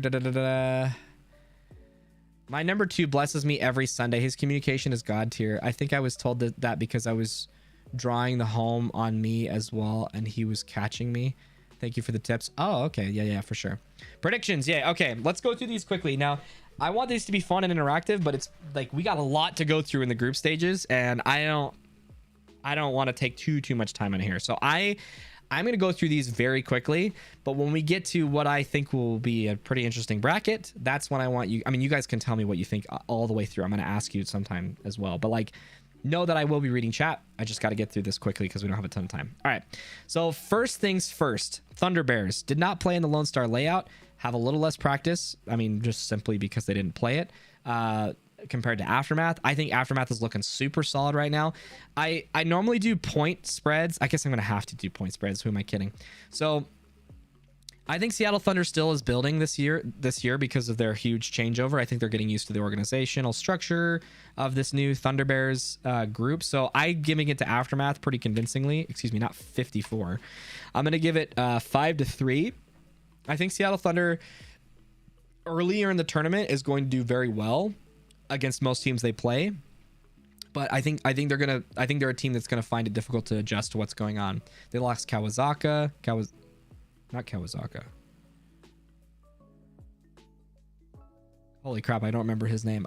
He's a super cool dude, but what Texas teams you got? We'll get there. Okay, Aftermath versus New York Extreme. I think New York Extreme is a team you can never count out, but it's early in the tournament. I'm still gonna give this one to Aftermath. I think it's gonna be a slugfest though. I think we're gonna see a 6-4 game, but in favor of Aftermath. Impact versus Thunder. I mean, Impact got Goldman and J-Rab back, so I think this is kind of a slaughter, to be honest. I think it's going to be a 7-1. Impact versus Hurricanes. This is I call me biased. I think Hurricanes are going to make it to Sunday again, and I think they're going to do very well against Impact. Whether or not they beat Impact is another story, especially because Goldman is just like on another level. So I think this is going to be a game that'll be very fun to watch, but I'm still going to give it to Impact. I'm going to actually give it to Impact 5-2. It's going to be a high scoring game, I think, actually. I think it's going to be 6-3 or 4. My logic here is that the snake side of the field is going to be the pacer for this. So given that Goldman is super fast and will probably get to the 50 very quickly, these points could go very fast. And until they have a response to that, which I think they will, I think the response will be go to that wedge, the Seattle. I think it's going to be hard for Hurricanes to match Alex Goldman's speed, personally. But I'm going to say 6-4. I would say 6-3, 6-4, somewhere around there. I think Hurricanes are a more intelligent team than New York Extreme. I don't mean that on like an individual basis. I mean on an organizational level. I think their responses to what happens and their ability to execute on those game plans is superior to New York Extreme's. Nothing to take away from New York Extreme. They're a great team. Rich Telford, is a very smart person. But I think Hurricanes are going to win. I think they're going to win 5-3 in this match. So hopefully you guys don't feel what's up Kurzawa. Thank you, Porter. Thank you. Hurricanes are hungry. I agree. Hurricanes are big brain. SVP, you put out quality content. Thank you. Shout out to Tommy for introducing me to your channel. Keep grinding. Michael Petrella, thank you, buddy. I really appreciate that. Thank you. Okay. Oh, what happened? Oh, my references died. 1 second. Okay, so level looking super strong. I think an early level, how can I put this? I think Revel's a really solid team. I think that with the roster changes that they've got, they're still kind of learning, how to mesh with each other. I think they could be very successful, but if nothing has changed from the LVL's roster, to my knowledge, I think LVL is going to win this game, and I think they're going to win by quite a bit. So we'll see. It's a 6 point. Wait, is it? It can't. I don't know. It could be a 7-2. It could be a 7-2. Yeah, it could be 7-2. Not sure it will be, but LVL versus DMG. Not only did DMG not play in the Lone Star event, they did very poorly, from my understanding, at the Sunshine State Major. They haven't made any significant roster changes.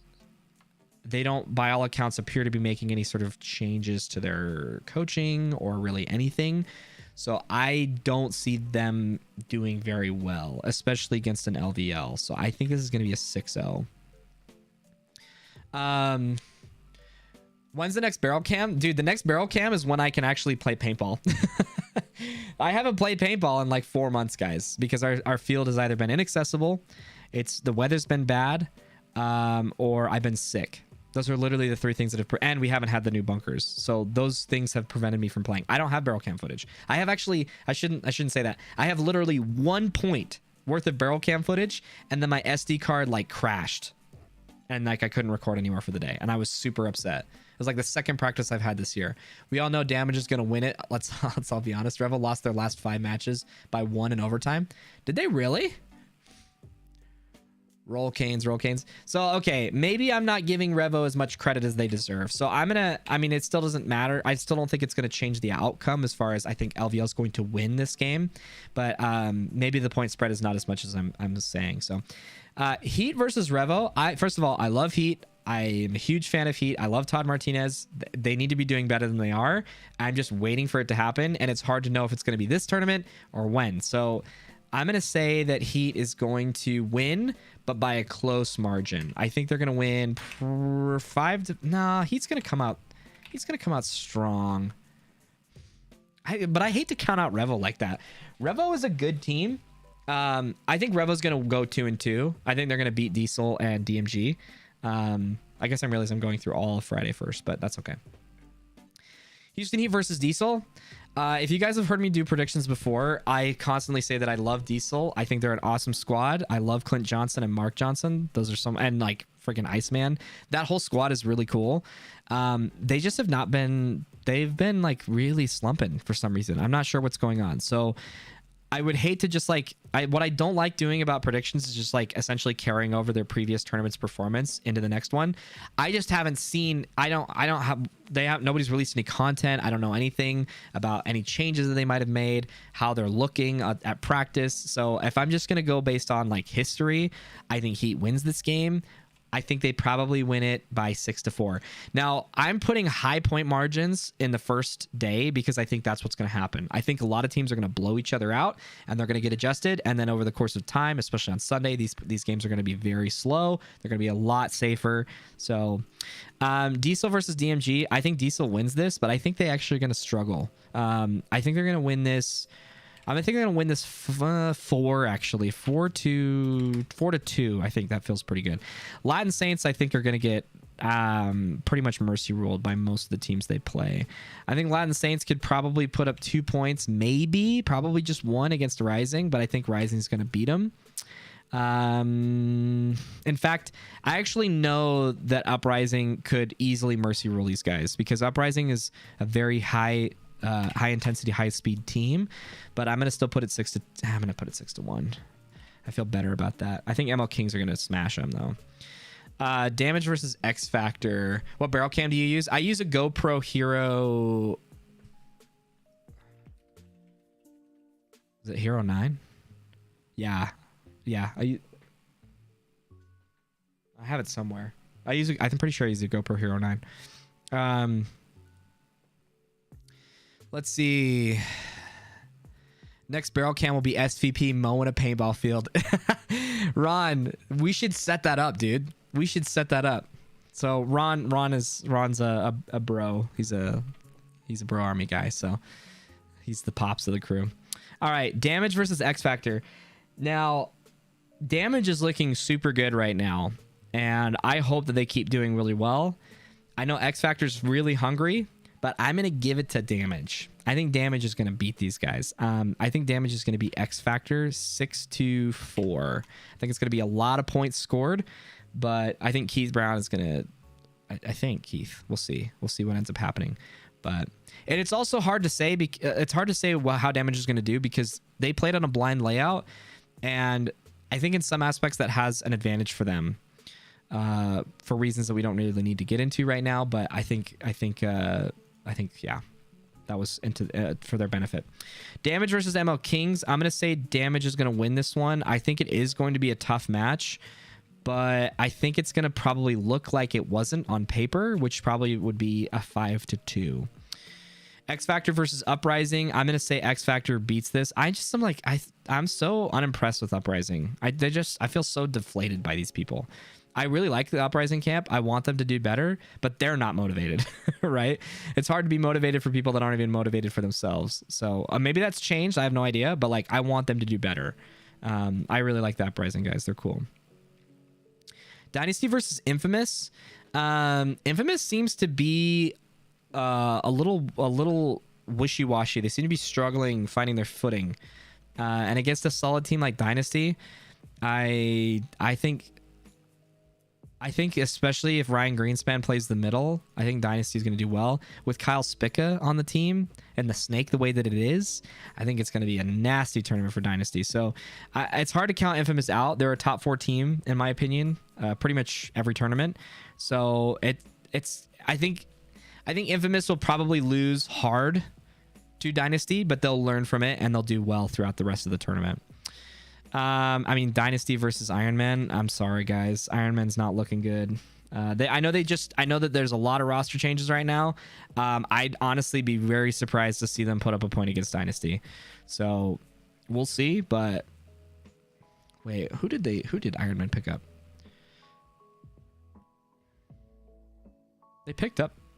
Oh, you know what? I don't think it's been confirmed yet. There was a lot of rumors that they were picking up New England Hurricanes players. That's what it was. PB leagues. Sorry, I gotta check this really quick. We're at 30 minutes.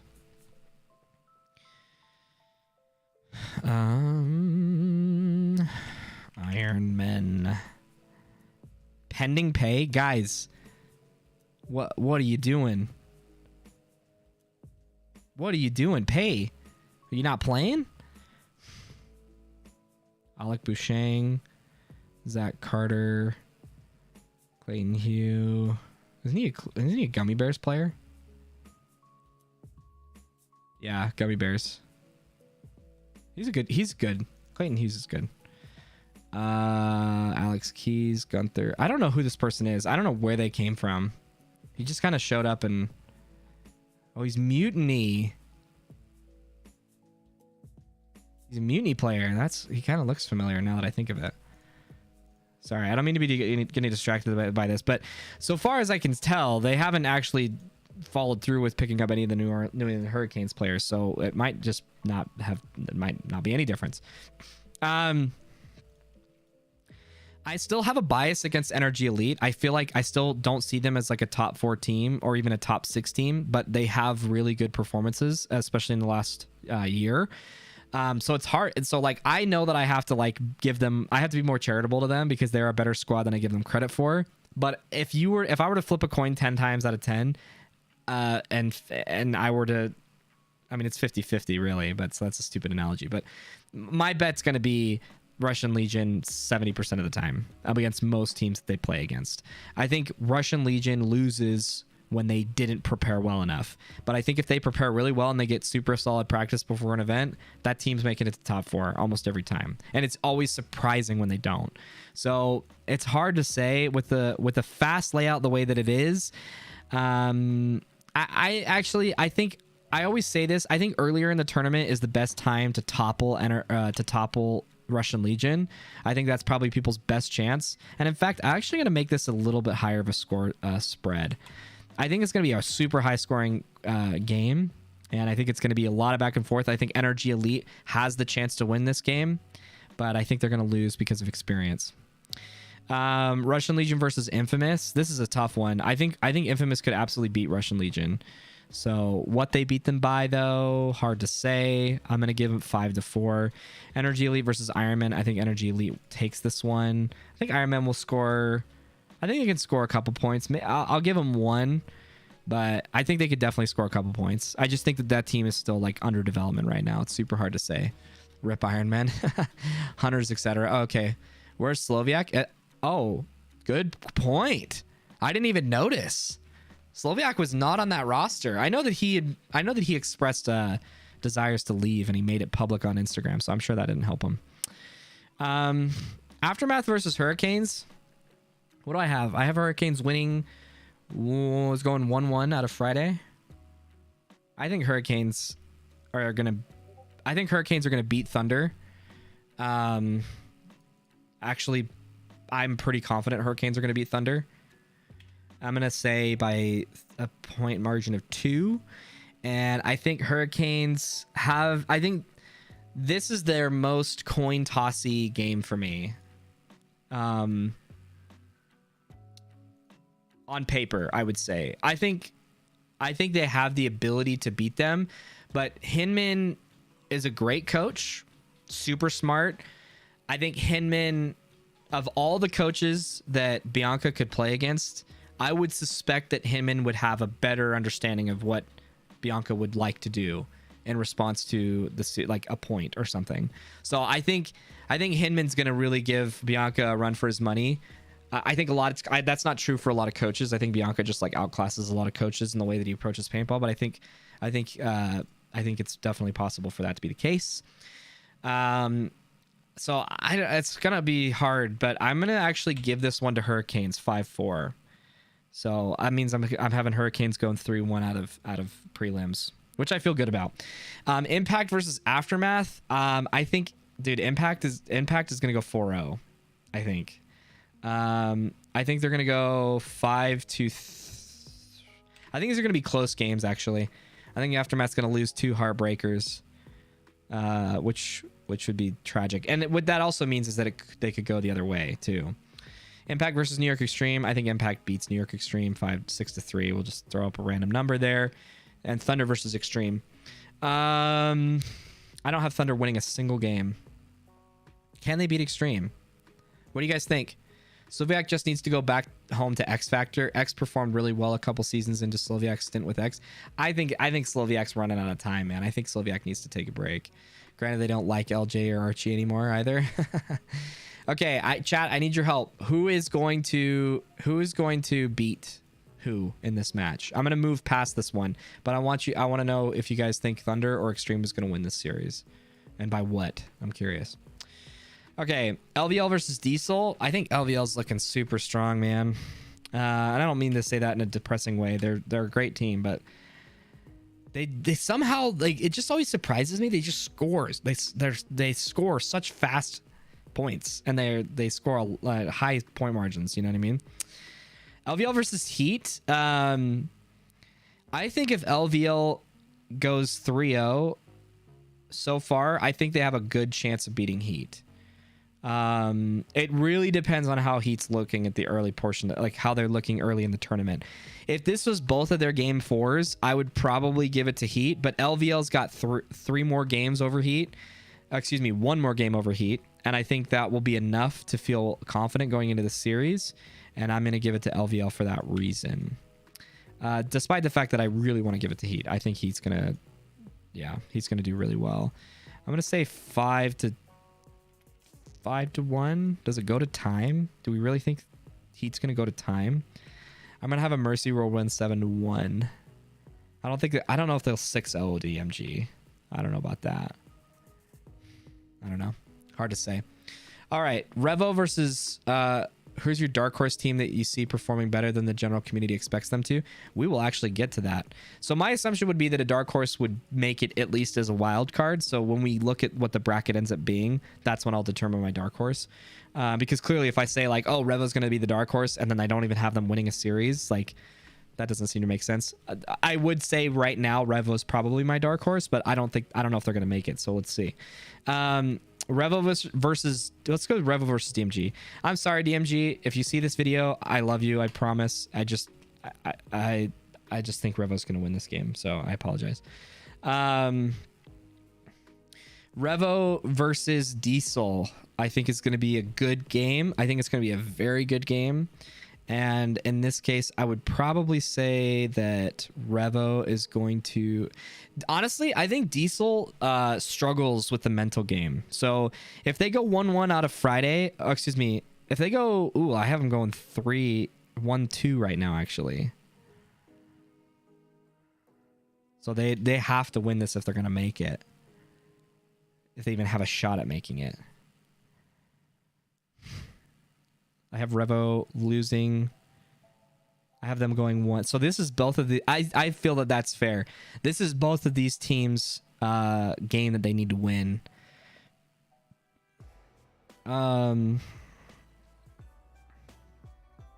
think these teams are going to throw everything they have at each other. And if that's the case, then I'm thinking 5... I don't think it's going to be a high point game. 5-3. I think Revo beats Diesel. X Factor, I think 6-0s Latin Saints. Damage, I think 6-0s Latin Saints. Damage versus Uprising, I think they're gonna beat him 6-1. I think that game will go to time, to be honest. Nah, I'll give him 6-2. I think 6-2 is pretty fair. ML Kings versus X Factor. Hasn't Revo beaten Heat 2 of the last 3 times? Have they? I'm not sure. Wait, do I have Revo playing Heat right now? Or are we just using that as a benchmark? This game? You know, that's a good point, actually. If that's the case, I think I'm gonna change it. I think I'm gonna give it to these guys with the same point spread. I think earlier in the tournament, Revo has a good chance of doing well against Heat.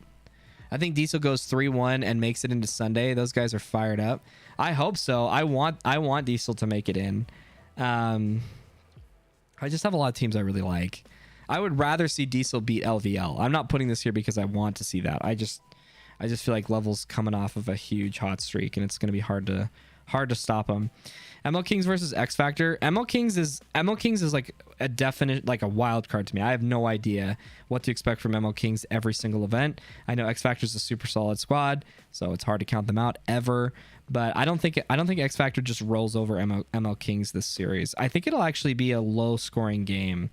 I think it'll be a low scoring game. ML Kings versus Uprising, I think could be an interesting scrap, but I'm still gonna give it to ML Kings. With that much of a point spread, though, I'm not sure. I think that's fair. It might even be lower scoring than that, to be honest. I think these teams sit on each other. So I'm gonna actually give it even lower than that. Dynasty versus NRG. Dude, Dynasty is like, what I would say about Dynasty is they're an absolute wild card on prelims. If they can make it to Sunday, they have a real shot at winning the tournament. But if they can make it to Sunday, because sometimes they don't make it to Sunday, and you're just like, what happened? It's so bizarre. Stopping Hindenburg is key, and he plays the number 2 on the Snake, right? Or does he? No, he plays the Snake 1. We'll see how it goes. All right, Dynasty versus Energy Elite. Oh, sorry guys, we're almost done here. And then we'll go to the bracket. Dynasty versus Energy Elite is going to be...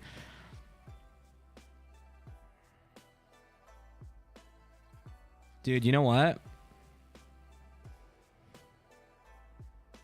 I don't know, man. I kind of want to make it interesting. I'm gonna say Energy Elite's gonna beat Dynasty. No, they got Spica, dude. I don't know. I think it's going to be a close game. I think it's going to be a super close game. Dynasty versus Russian Legion. This is going to be a hard battle.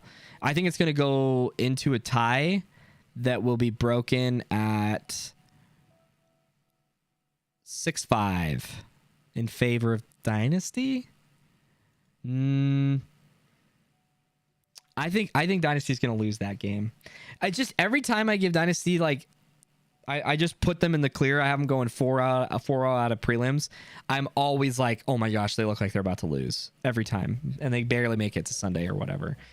Russian Legion versus Iron Man. I think Russian Legion's mercy rolls, unfortunately. Infamous versus Energy Elite. This is going to be a tough one. I think Infamous scores 4, Energy Elite scores 5. Infamous versus Iron Man. I think these guys take a big point margin out of these guys, but do they only score 1? I think they only score 1. I think these guys are going to get chopped up. You've got Saints getting slapped the entire event. Lol. Such an unfortunate outcome for that team. Really hoping they perform better than expected for their sake. I agree. So let me say that I'm not just because I feel like I need to make this statement, I am not having these guys getting absolutely clapped because of anything related to the whole drama or whatever. I don't know anything about the situation, so I'm not going to pretend like I do. But I just think that I mean, their star players were the ones that scored them points. So I know that like the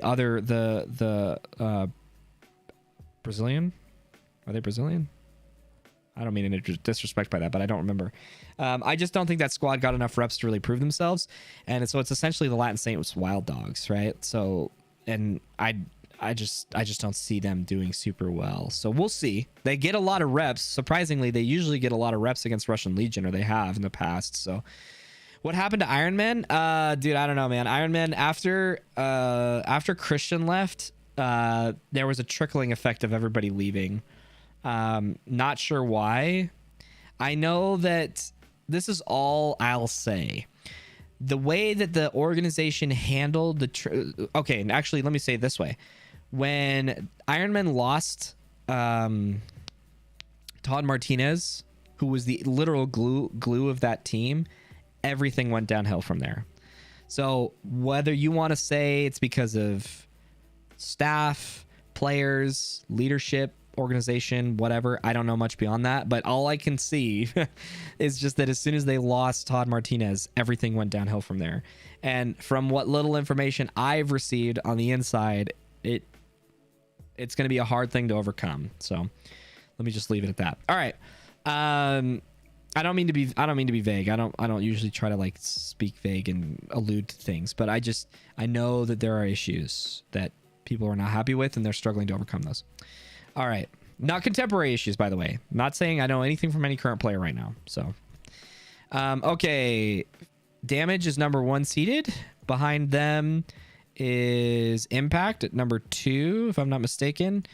Number 3 seed is LVL. Number 4 seed is Dynasty.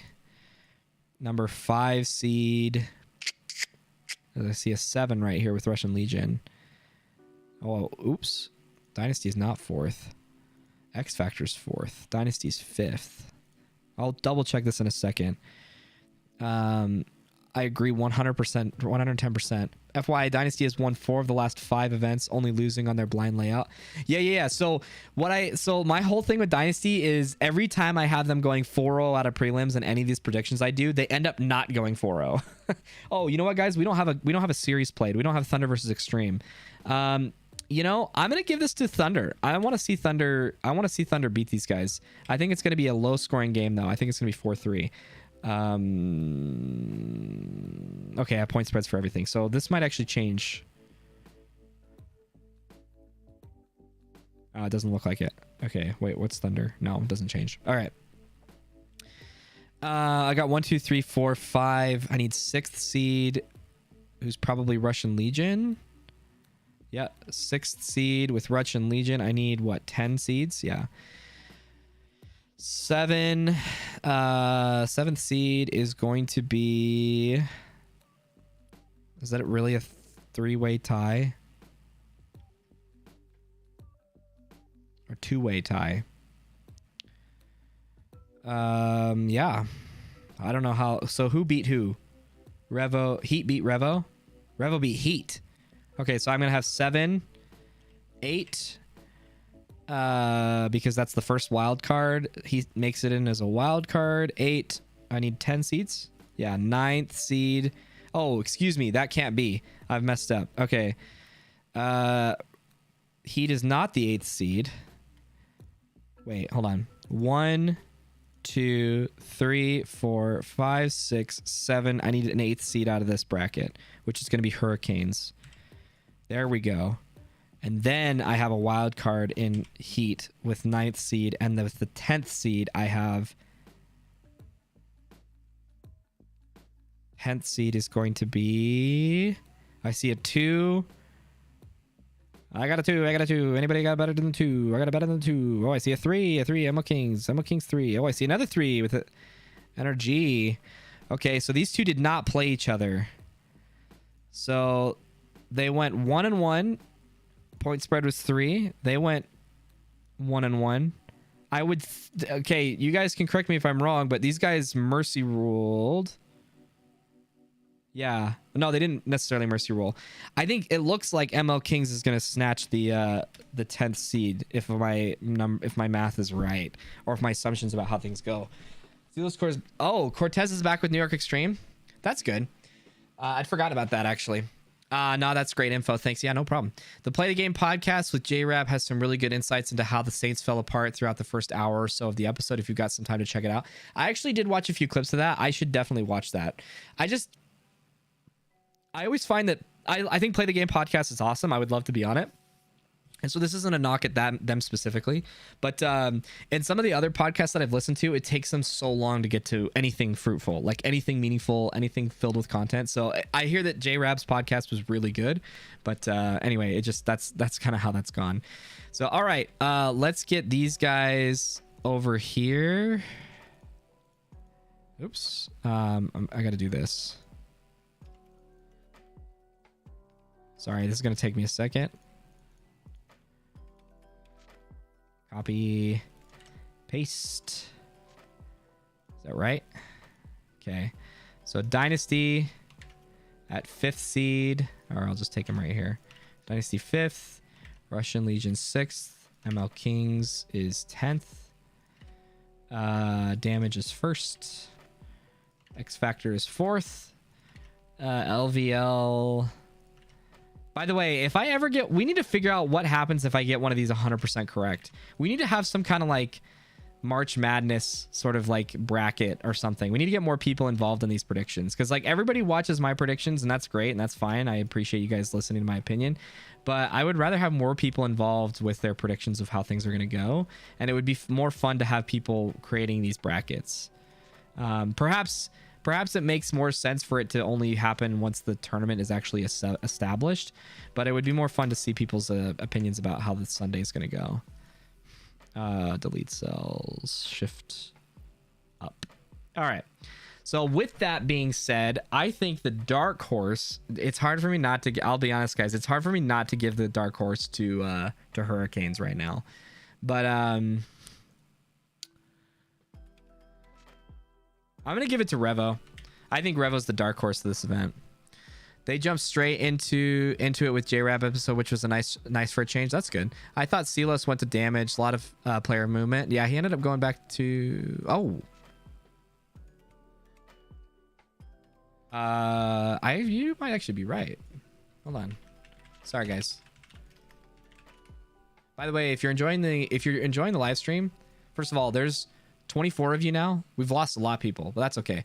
24 of you now have not all hit the like button, so please hit the like button on this video. It helps me out a lot. Thank you so much. Sorry, I'm getting distracted. One sec. Come on. Okay. NXL.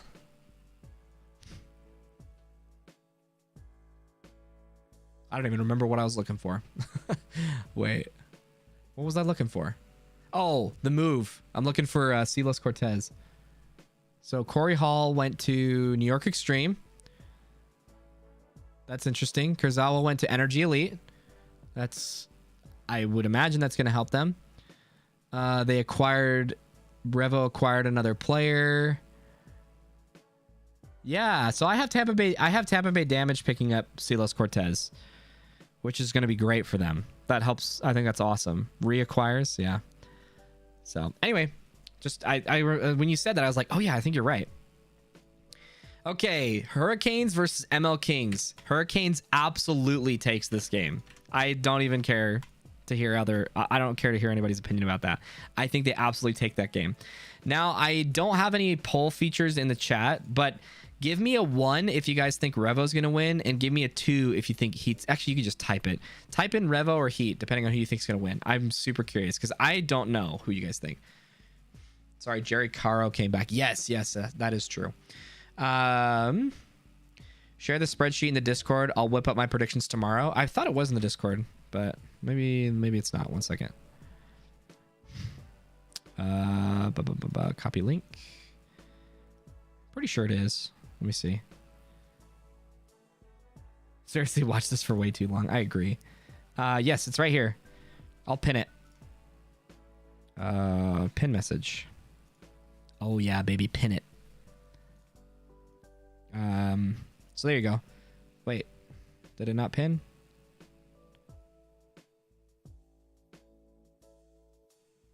Oh, here it is. Okay, here's the pin message. Okay, let's see. I got 1, 2, 3, 4. I got 4 for Heat. I work for Revo. Okay, so I assume that means you're rooting for him.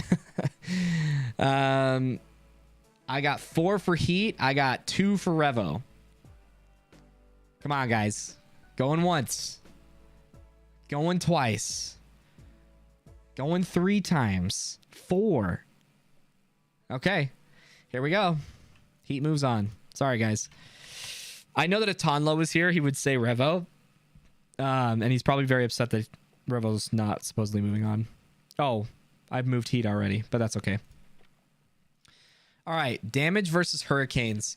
I mean, to be honest with you, I think Damage is looking really solid still. I think Hurricanes could win. I just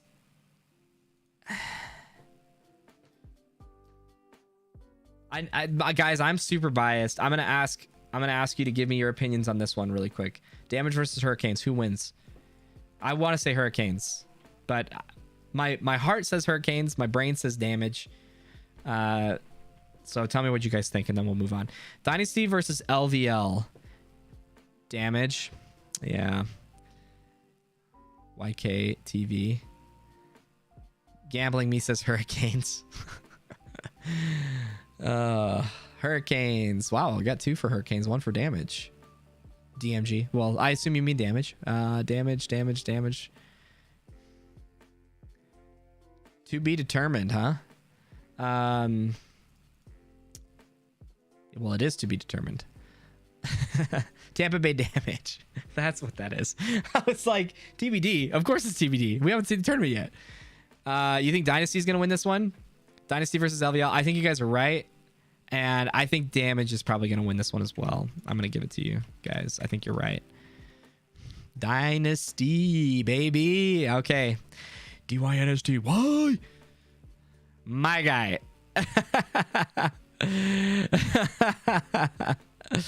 No, I realize. Okay. X Factor versus Russian Legion. Okay, actually, I have no idea. I think Impact's probably going to beat Heat. I think Impact's going to beat Heat, guys. I really like Heat. I love Heat. I love that team. I've loved Heat for a very long time, since like 2013. But did they even exist in 2013? I'm pretty sure they did. I just when that team became a thing and was shooting Lux 1.0s, that team was the coolest team around, and man, they were so cool. You got X Factor, got 2 for X Factor. What do you guys think? I should learn how to be a whatchamacallit. You got Russians? Really? Okay. Interesting. I wish I had water. I don't have any raw water. Oh, I got a little. Just kidding. Russian Legion is not going to beat X Factor. Wow, didn't even say X Factor. He told me that Russian Legion is not going to beat X Factor.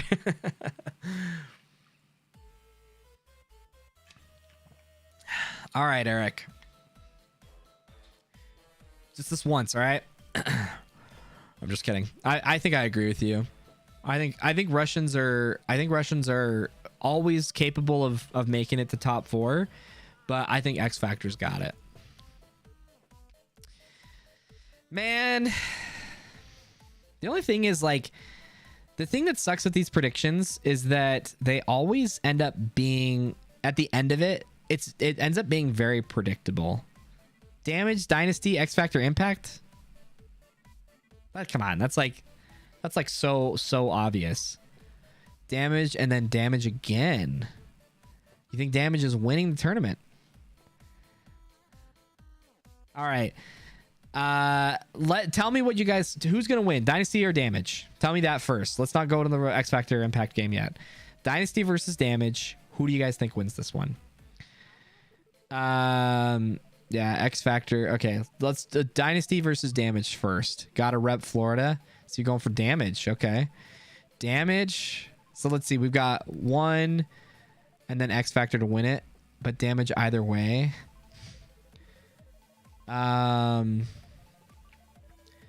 Besides Malloy and Leo, Russian Legion does not have the wide attackers.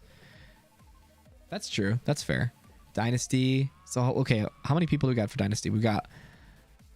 I think it's going to be Impact versus Dynasty. I'm hoping Dynasty can win that, but damn.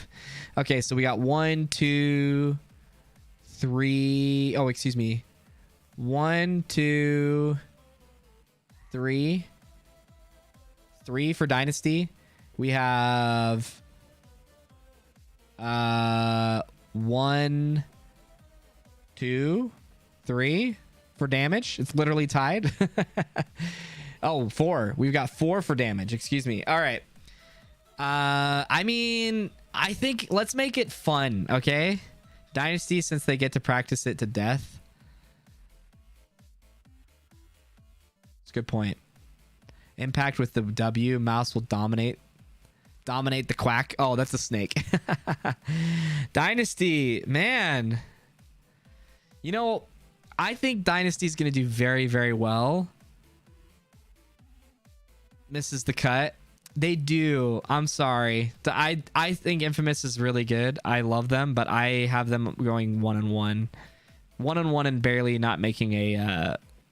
they don't make a wild card spot by 1 point. They lose to ML Kings. But I think Infamous is all... The thing is, so right now, I think top 4 teams are Infamous. Okay, sorry. I gotta back up. So here's who I think fluctuates within the top 4 pretty consistently. Impact, Aftermath, Dynasty, Heat, Diesel, even though they haven't been performing very well, X Factor, Damage, Russian Legion, Infamous. Okay, so I've got 9 teams that I am claiming rotate within the top 4, which obviously is, you know, not happening. Also, Aftermath is probably up there. They're getting closer, but all right. I'm gonna make it interesting, guys. I'm gonna say Damage moves on. I think Damage has a real shot at beating Dynasty. I hope that they do very well, especially with the pickup with Silos. X Factor versus Impact. I gotta give it to Impact. I think those guys are gonna be super hungry with J-Rab and Mouse back. Plus, even having like the fact that they still have Axel and are able to give Mouse breaks and rest. Not that he needs it. I think is a huge thing. So okay. Ryan's too old. They're not besting Damage. Dude, Ryan, do not count Ryan out. That guy's insane. Yes, sir. You know the truth. Nah, hot take. Iron Man win it all. Is it a hot take if it's just not even close? I'm just kidding. Impact got the boys back together. I think they're going to be a problem again. Rooting Dynasty in this sheet matchup though. To me it's like a toss up between Dynasty and Damage. I'm more inclined to say Dynasty's going to win again, but I need to be different. I got to do some kind of weird prediction. It just feels like it's the same every time. X Factor all day. Really? Impact would win if they still had Rabikoff. Sid, I don't know if you know, doesn't sound like you do. Impact picked up J-Rab and Mouse again. So these guys are a threat. These guys are a big problem. Okay, chat, this is the last thing I'm going to ask of you. Not true. There's probably one other thing I'm going to ask of you, but please tell me who you think is going to win between Damage and Impact, and then we'll end the stream. Wait, how do where's my... I've messed up somewhere in this bracket. These guys get knocked off. Where's my 3rd, 4th match?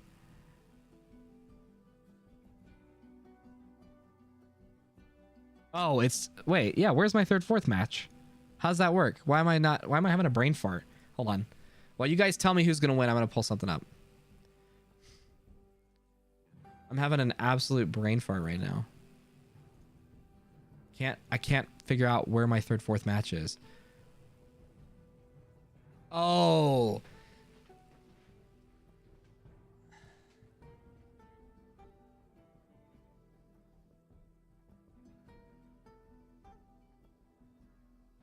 Right, I'm confused. Do two teams just take third, fourth? They don't settle it? They do, no, don't they? Oh, yeah. Okay, it's the losers of these two. That's why. Okay, I was just not understanding for a second what was going on here. Okay, cool. Sweet. Let's see. Impact. Yeah, they won. Never mind about damage. Impact. Curious why you think Impact is going to beat X. So I don't ever count out X Factor. I think this is going to be an absolute slugfest. It's just that maybe I'm wrong. I actually need to be better at keeping track of historical data. But when Impact had Mouse and JRab, excuse me, yeah, Mouse and JRab, haven't they beaten X Factor in the last several times? I could be wrong. Rainy, Billy, Jesse, Meter, Colt, my guy. Dude, I'm telling you, it's two powerhouse teams playing against each other. I'm not saying that X Factor is going to just keel over and die. I think it's going to be a super close game.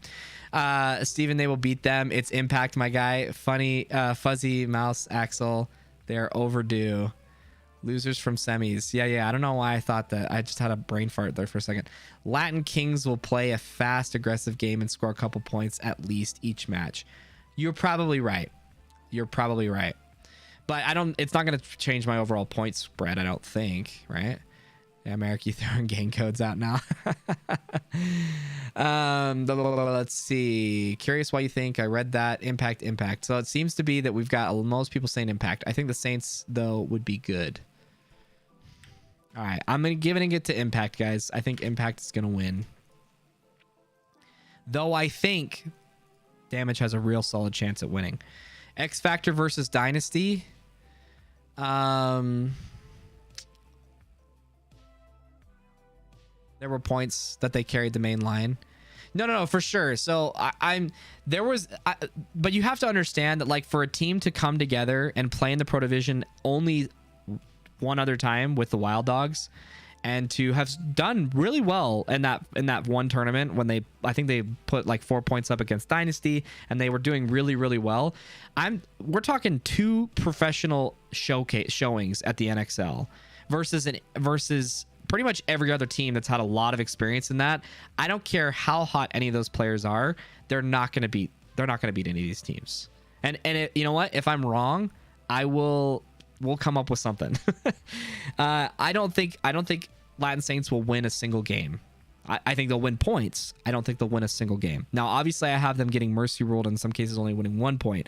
I think, truth be told, they probably could put up more points against Uprising. It's not going to change the point spread. Uprising wasn't about to make it into wild card round.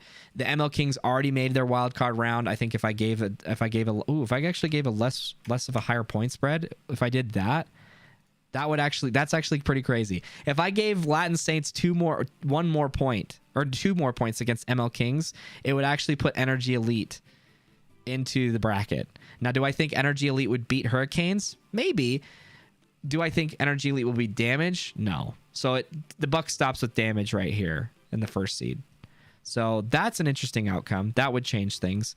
If I gave even 2 points against X Factor and change their point spread, does that matter? It changes the seeding a little bit. I can see that. It changes.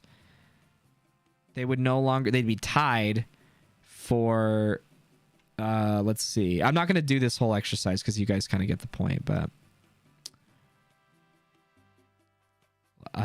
where's my fourth? Yeah, it's just fifth.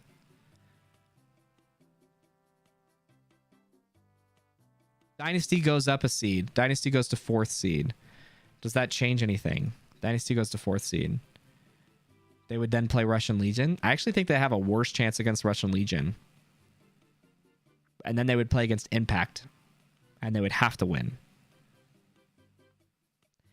But in either case, I don't have Dynasty going into. I have Dynasty playing for a 3rd, 4th place. So the difference between that is going to be whether or not I think they win 3rd, 4th, or 5th, 6th. But in either case, I don't have them winning the tournament. So definitely some interesting. Maybe if I didn't have them getting mercy ruled as much as I did, then yeah, it would affect the bracket here. But I think materially it doesn't change the outcome. Did I have them getting mercy ruled? I'm pretty sure I did. Anyway, just it's a pretty interesting exercise. Dynasty third place. Yeah, I think Dynasty wins third place. I think. But there you have it. Impact winning the tournament. Now, I think it's probably fair to say a few things before we finish this. I think that teams that will also have a very serious shot at the win. I don't think X Factor is going to win. I think they could make it to second. Well, actually, they can't if I have Impact getting there. I think this is a toss-up. Here's what I'll say. I think this match is a toss-up. This Damage versus Dynasty is a huge toss-up for me. And if Dynasty made it to the finals here, it's totally could be a Dynasty game. So here's what I'll say. If Dynasty wins this match, I think they win the tournament. If they lose to Damage, Impact wins. That's what I would say. I think that's fair. I think that's pretty fair.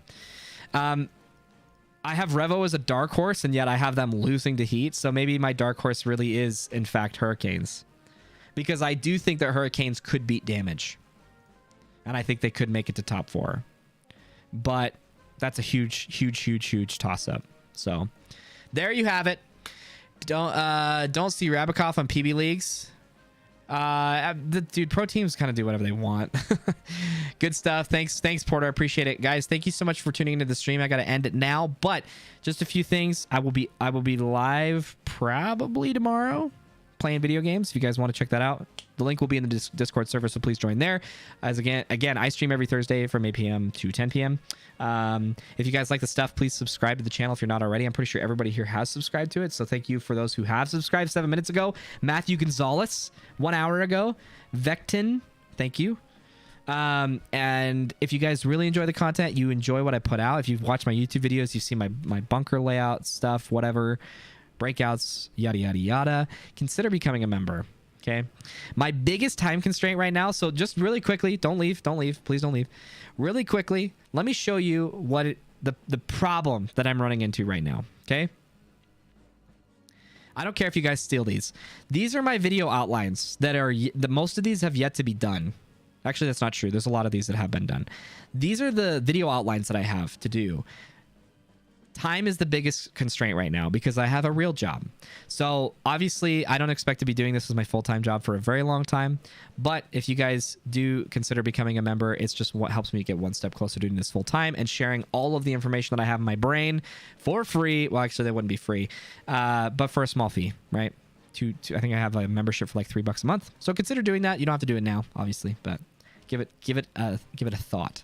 So I've been very pleased to see how many people feel like they've been helped by the things that I've shared, and I'm really grateful for that. So if you guys do feel like you've been serviced or helped in one way or another, please let me know. I really do appreciate that. It's good to get feedback in that way. Last thing is, I promise this merch is almost here. I put an order like 2 or 3 weeks ago. This takes about 4 to 5 weeks to turn around, but I do have a jersey and a tech tee coming out from Daizana. As soon as I get it in my hands and I see if it's good, which I know it is. I have a G2 jersey and tech tee. I just need to see with my eyes before I ever charge anybody for this. I don't know the pricing just yet because I have to work that out with Daizana, but just know that if you guys want to support the channel, you can also consider doing that as well. I know I have a lot of people who want to buy this thing, and I really appreciate that. So give that a look-see in the Discord server. But anyway, guys, thank you so much for hanging out. Thanks for watching. Thank you. Okay, I got to work then. Practice tomorrow night. Good night, world. Thanks, SVP. Thank you, Eric, for hanging out. Good night. Thanks, stream. Good stream. Good fun. Steven, great name. Everybody have a good night. See ya.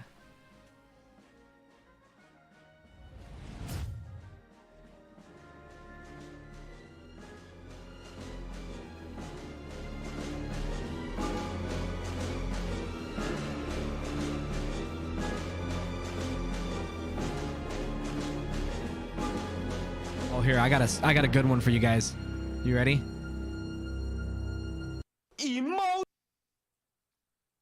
My money don't Here we go. folds. I'd like to see you wiggle for sure. It makes me want to dribble. You know, riding in my Fiat, you really have to see it. 6'2" in a compact, no slack. But luckily the seats go back. I got a knack to relax in my mind. I'm sipping some red wine.